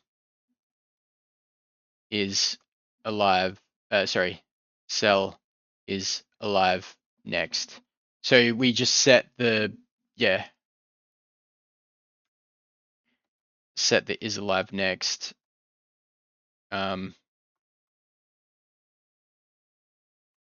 Yeah, so we keep on updating that. Now, okay, let's see what happens. Are we going to...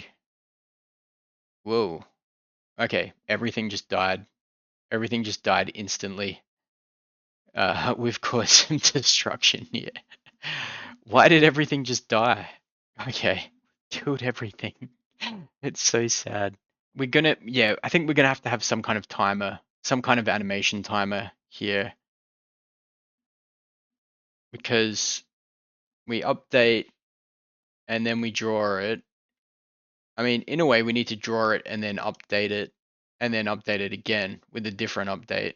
I mean, yeah, is there any rule against doing that? Probably not. Let's just call it apply rules self. So we update, we draw it, and then we apply the rules, and then we tick. So hopefully we'll see some animation and not just, yeah, okay. All right. Well, at least it takes longer for them to die, but they still all die, which is weird. Yeah, I wonder why. I wonder why that is. Um. Hmm. Okay. Uh. Oh. Wait a minute. This. Okay. Yeah. Okay. The. The cell apply rules. Okay. It just. Okay. Okay. So this just updates. Okay. This. Okay. Yeah. This updates the class variable here. It doesn't. It doesn't return. Yeah. Cell apply rules doesn't return anything. So, okay, so we can just call it as a function like this. Okay, okay, all right. It's animating. Um, cool. Okay. Whew. All right. Uh, yeah. Okay. All right. Let's make it a bit faster and turn debug off. Okay. Debug is false, and let's change the FPS to, I don't know, to 10. Oh, that might be too fast, but anyway.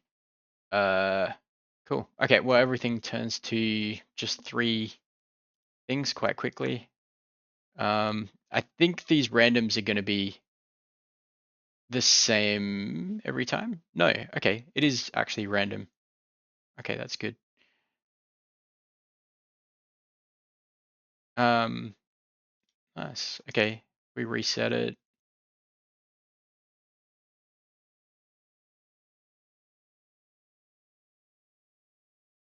Yeah, okay, nice. One more time. It's kind of addictive just to keep on running it.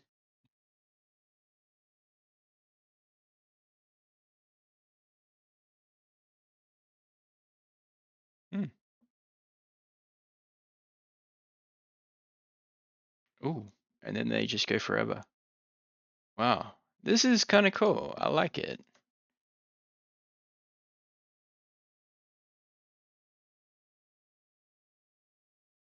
Huh. Okay. Cool. All right. I mean, let's try. What if we change this to 16 by 16 and make smaller tiles. That's kind of cool too.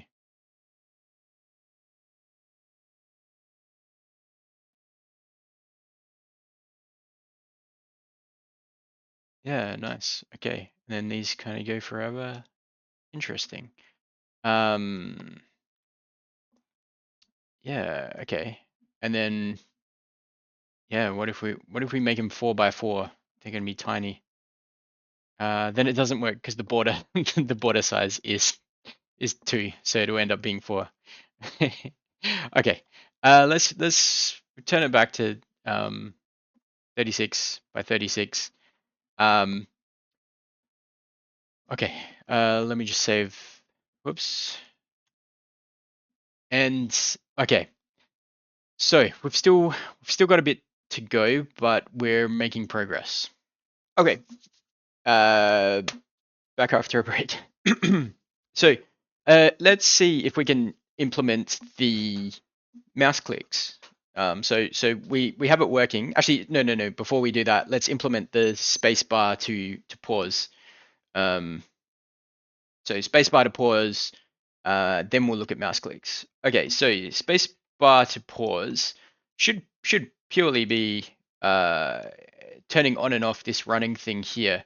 The only problem is we're using running for, yeah, so running is literally is the game running. So we still need that handle events to be checked every time. So let's start a new one. So okay, let's just have a paused. Let's just have a paused variable. So in the game class, let's just add in a new variable paused equals false. Actually, let's have it true by default. So by default, the game just starts as paused. Now apply the rules. This part here, if self dot paused. So if we're not paused, then we do that.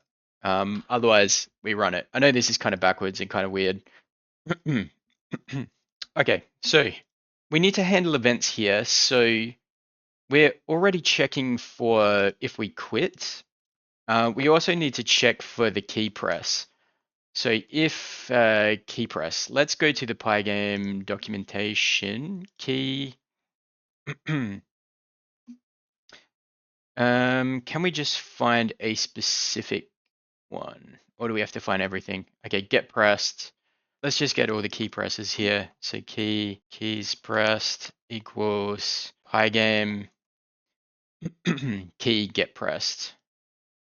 And if keys pressed, now I think it's K underscore space. I think that's the print space bar pressed.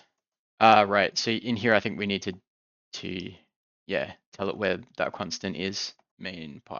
Right. Okay, great. So we get that. Okay, so if we could leave that in for debugging, but let's not do that. Then self dot self dot, or what do we call it? Yeah. Self. No, wait. Where's game? Cell. Game paused. Okay, we called it. Here we are. So we called it paused. Okay, this looks really weird. So the variable is called paused, and we anytime we hit spacebar, we essentially want to flip it. So if it was true before, we want it to be not true, which is false. If it was false, we want it to be not false, which is true. So we're just flipping it. We're flipping it to whatever it was before. So let's see that in action. Great. So it seems to be working. Oh, unless it's already underway, then it's not. Okay. It starts working and then it just kind of stops working. That's very weird. Okay, so I hit space bar and it starts. I hit space and then it just keeps on going.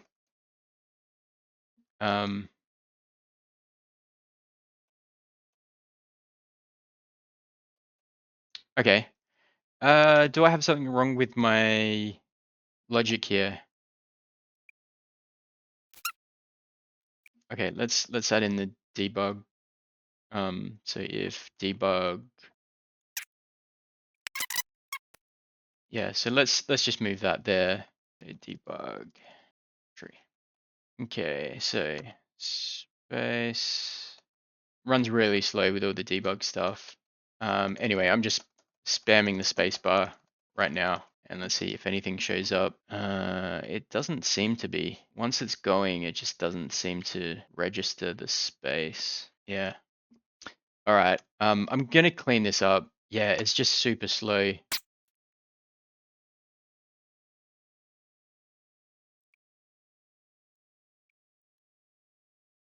Okay, so we've left one debug in there just to see when we hit space. Okay. So it's yeah, it's kind of not working.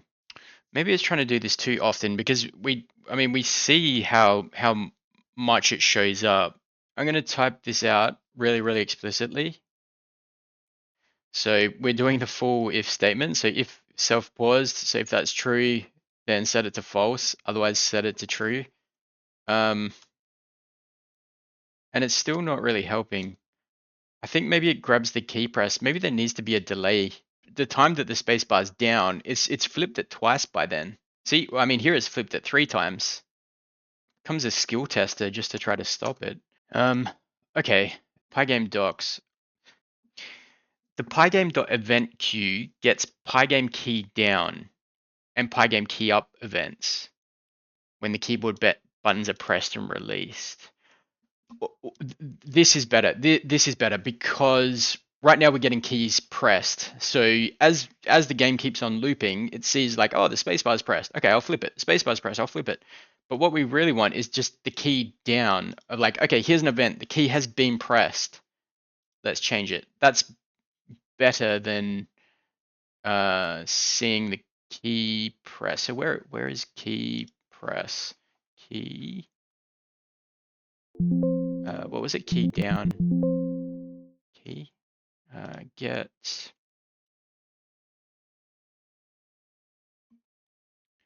key down. Key down. Okay. All right. Key down.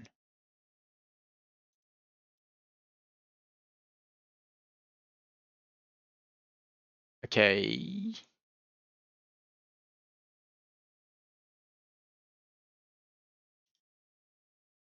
So, okay, so we have that as an event, and then we get back the key, I think. So, okay, so all right. I think it's going to be similar. It's going to be similar to our quits. So if event.type is pygame.quit, so I think we're going to have if event.type is equal to pygame key down, key pressed.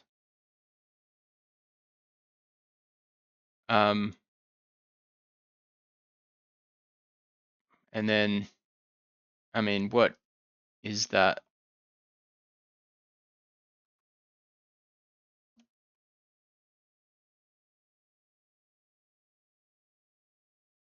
Okay.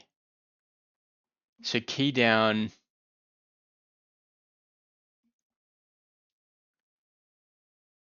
Key 32. I'm assuming that we can use, so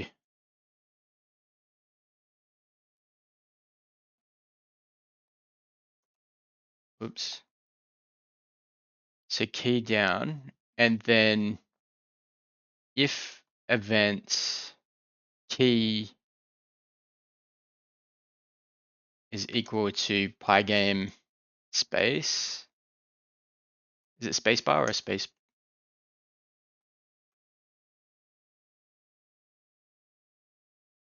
Print space press. Oh no, I see an error there. Spacebar. Spacebar is not known. Maybe it is just space. Space is not known either. Oh, sorry. It's yeah, it's K. So K underscore space. Yeah, looks like it.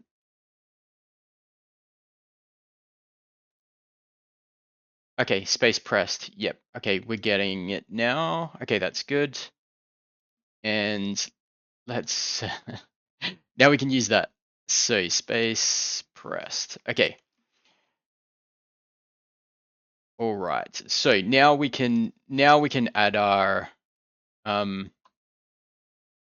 so pause toggle pause. And here we can use self.paused equals not self-paused.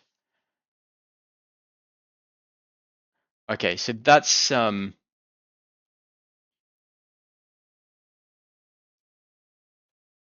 that's what we were trying to do before. Okay, good. Yeah, so pause is working now.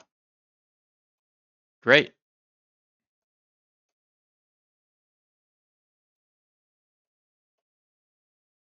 Okay, good. Cool. All right. Let's check our README.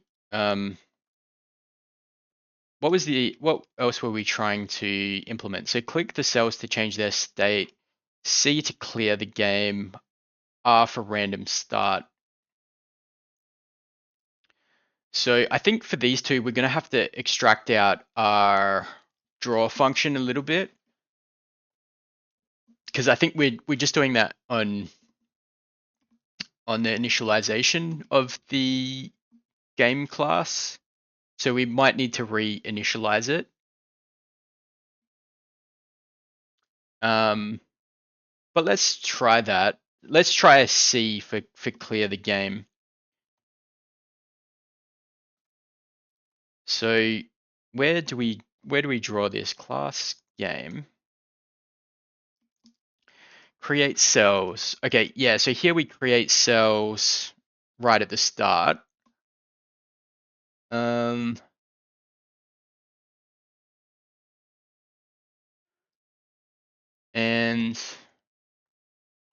we really need to have a variable in here for use random.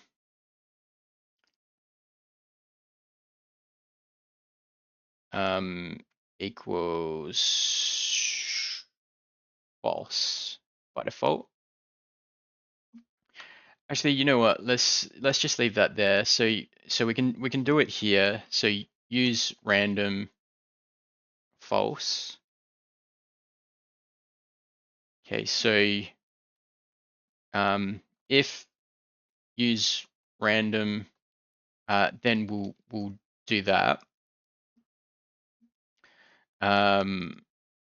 So, but by default, is it live is false.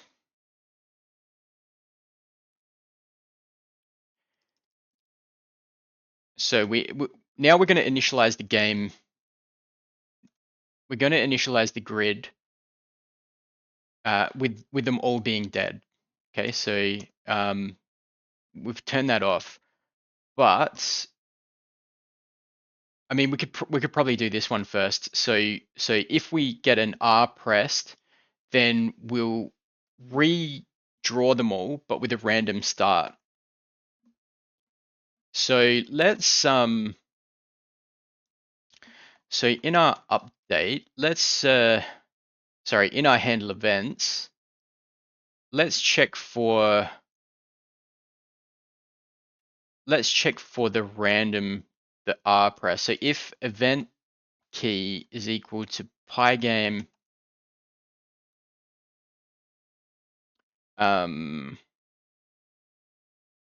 so R C R, so just a lowercase r, then self.pause equals paused equals true. Let's just pause the game, and then we'll regenerate all the cells. So we'll call this create cells again. So self create cells, and we'll set use random to true.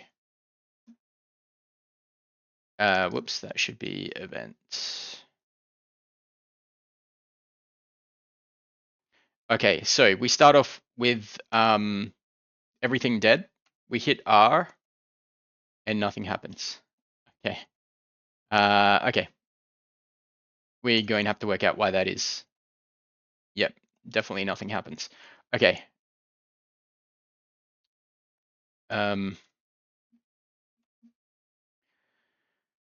Okay. Why is that? Key. What was it? K. R. All right. Let's put a print statement in here. So R pressed.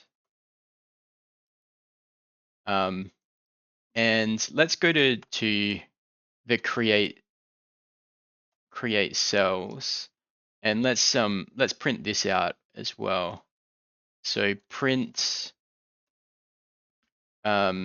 create cells, and then random is use random. So let's see what's getting passed in there. Okay, so create cells gets called as the game starts. Random is false. We hit R pressed. Create cells random is true. Okay. So it is recreating them.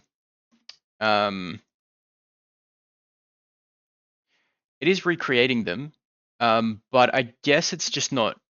I guess it's just not drawing them. So you create the cells.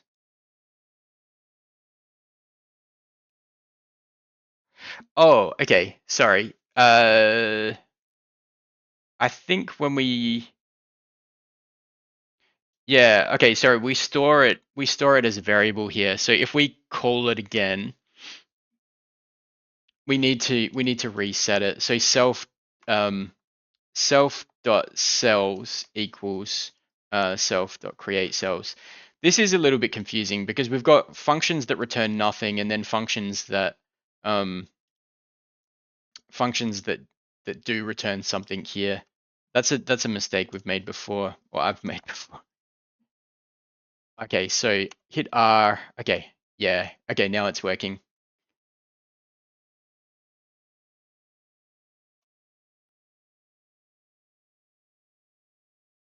Okay, cool. All right, and then let's just handle the clear. Whoops. Um, let's just handle the clear key press, and then we can move on to the mouse clicks. So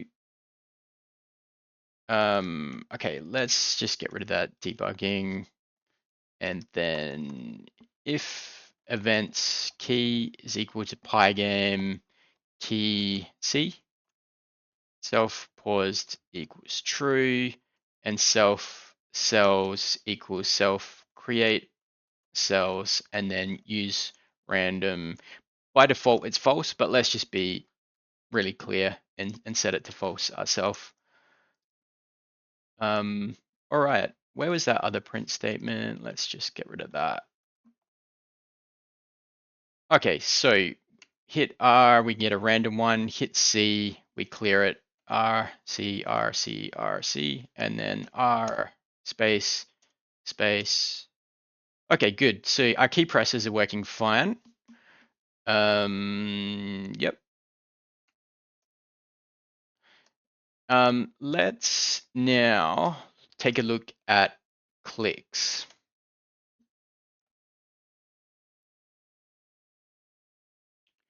So we're going to have to get the mouse position,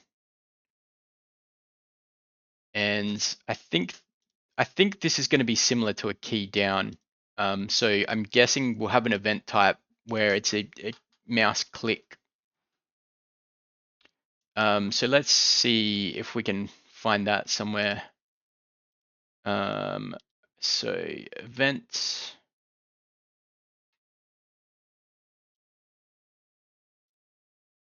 Okay, mouse. Pygame.mouse.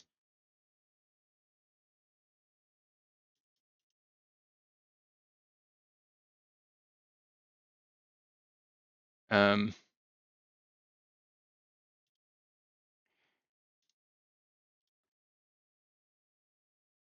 event type, mouse motion. Is there a mouse down? Where is event type? I'm not too sure where that big list of constants is for the event. Okay, here we go. There's the window ones. Drop file. Okay, mouse button down. Yeah, okay, mouse button down, button and position. All right, so let's see what we get here. So if events, no, we need, so if events type is equal to Pygame mouse button down, let's just print out the event so we can see what we get there. All right, cool. Okay, so it looks like we're getting the coordinates here as position, the button as 1. This is good actually, because yeah, so we're going to need the position. We should check if it's button 1. So I'm guessing that we're going to have um, left and right. So Pygame docs, mouse left, Pygame mouse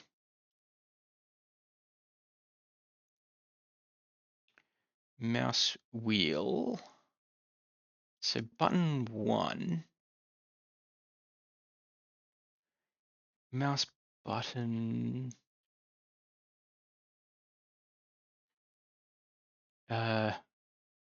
Surely there's a constant for left and right. I wonder if it's just mouse left. Mouse button down. I mean, we know it's 1, so we could use that. Like yeah, button 1, button 2.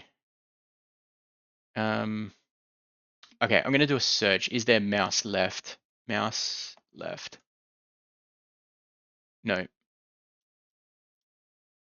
Okay. Um.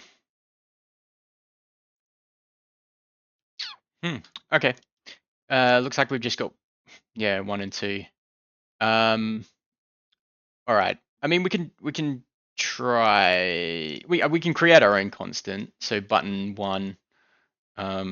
So if it doesn't exist, I'm really surprised if it doesn't exist though. Surely it's in there. So we've got position and button. So the position.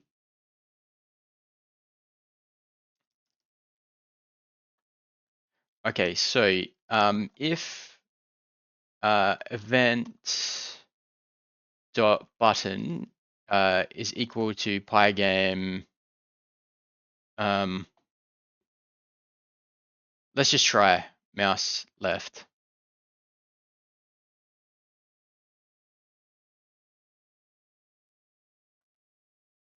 It hasn't thrown an error yet, so oh no, now it did. Also this is wrong. Oops. So there's no mouse left. Is there M left? No. Okay. All right. All right. So let's create our own. So um ah, ah okay. Mouse left. And then here in our constants, let's just add it here.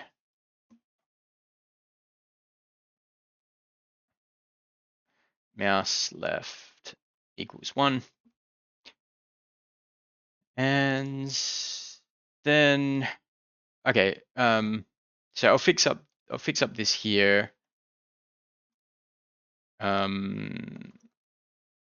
Just so we can check. Okay, good. Just checking. Yep, so it only outputs it when it's mouse left. If we do right click, it doesn't work. Good.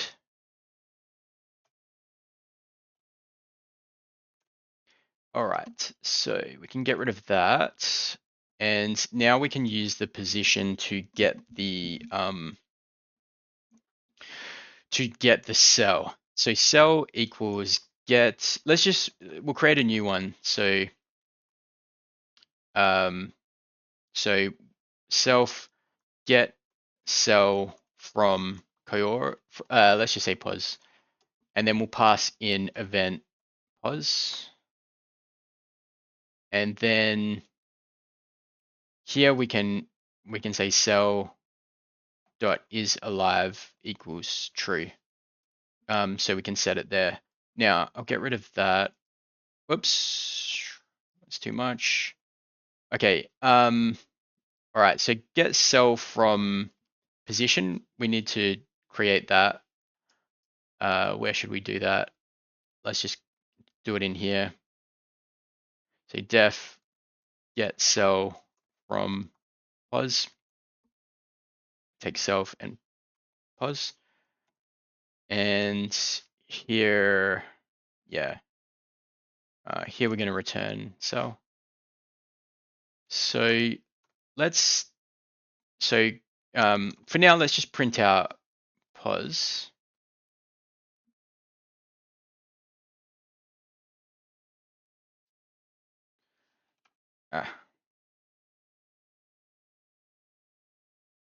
Whoops, can we not do that? Can we not return?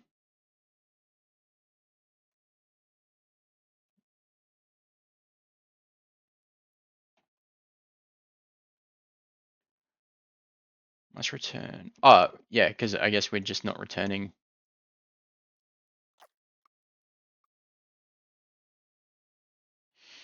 Can we just create a new one? A new empty one? Yeah, okay. Maybe not. Okay. Trying to make this better code, but just end up making things worse. Okay, so yeah, okay, so we're not actually getting the cell, so we're trying to set it to alive, but we did print out the coordinates here. So we can work out which cell it is based on the coordinates. So get cell from pos. Okay, so we've got the position. Now we have is that a vector? Like, can we do print pos x and pos y? Is that how that works? No, it's a tuple. Okay, so yeah, okay, so we're just gonna have to access each one. So that's fine. We can do that. All right. So all right. So we're going to have to get the row. So row equals pos divided by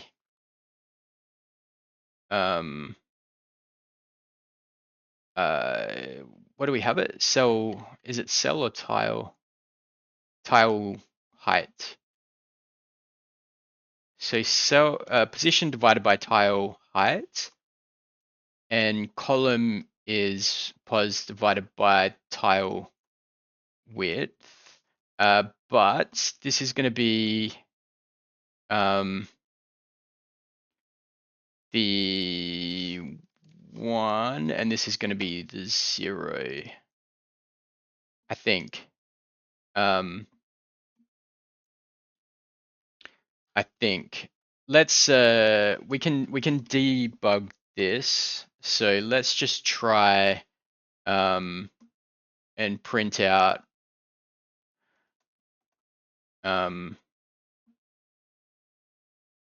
so print row col. All right.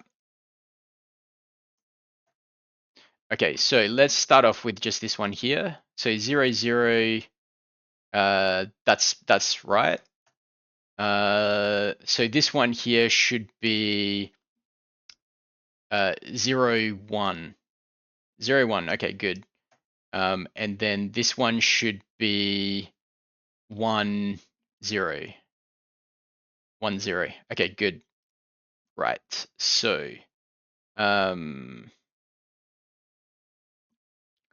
So get cell from position. So now we can just return it. So we can return our self cells, and it will be row and col. All right, and now in here, we can make sure we're returning a cell. Does that work? Throwing errors? No. Okay, good. All right, so get cell from position. So then we just set it alive is true. That's already done. So let's try it out. I'm just going to clear my screen. Okay, here we go. Nice, it's working. All right, so we can create kind of a game here, and then space to set it going, and they all disappear very quickly. What if we? Okay, cool. Yeah, this is yeah, this is fun. Okay.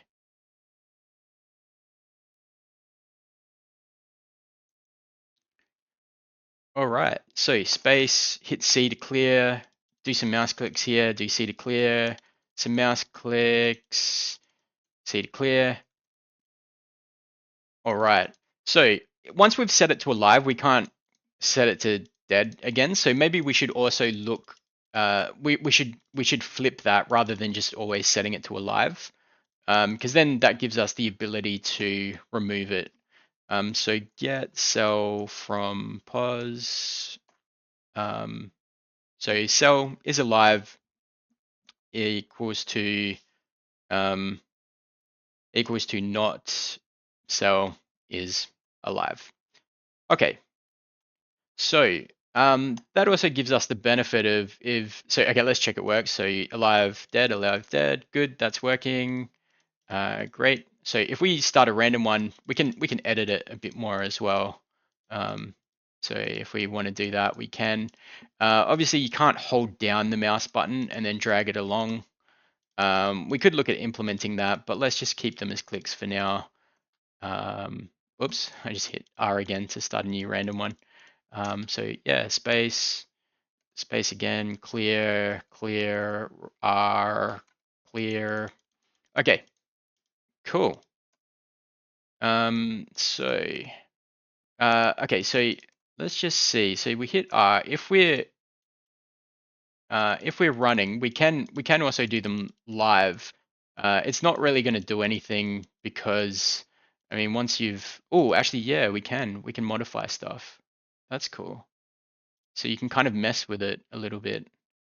That's interesting. It's going to be very fast though, so yeah, you're really only going to be able to click one cell in each generation. All right.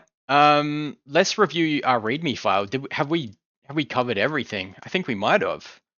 So click the cells to change their state. Done. Hit spacebar to start or pause the game. Done. Hit C to clear the game, and hit R for a random start. I think we've done it. I think we've created Conway's game of life in Python and Pygame.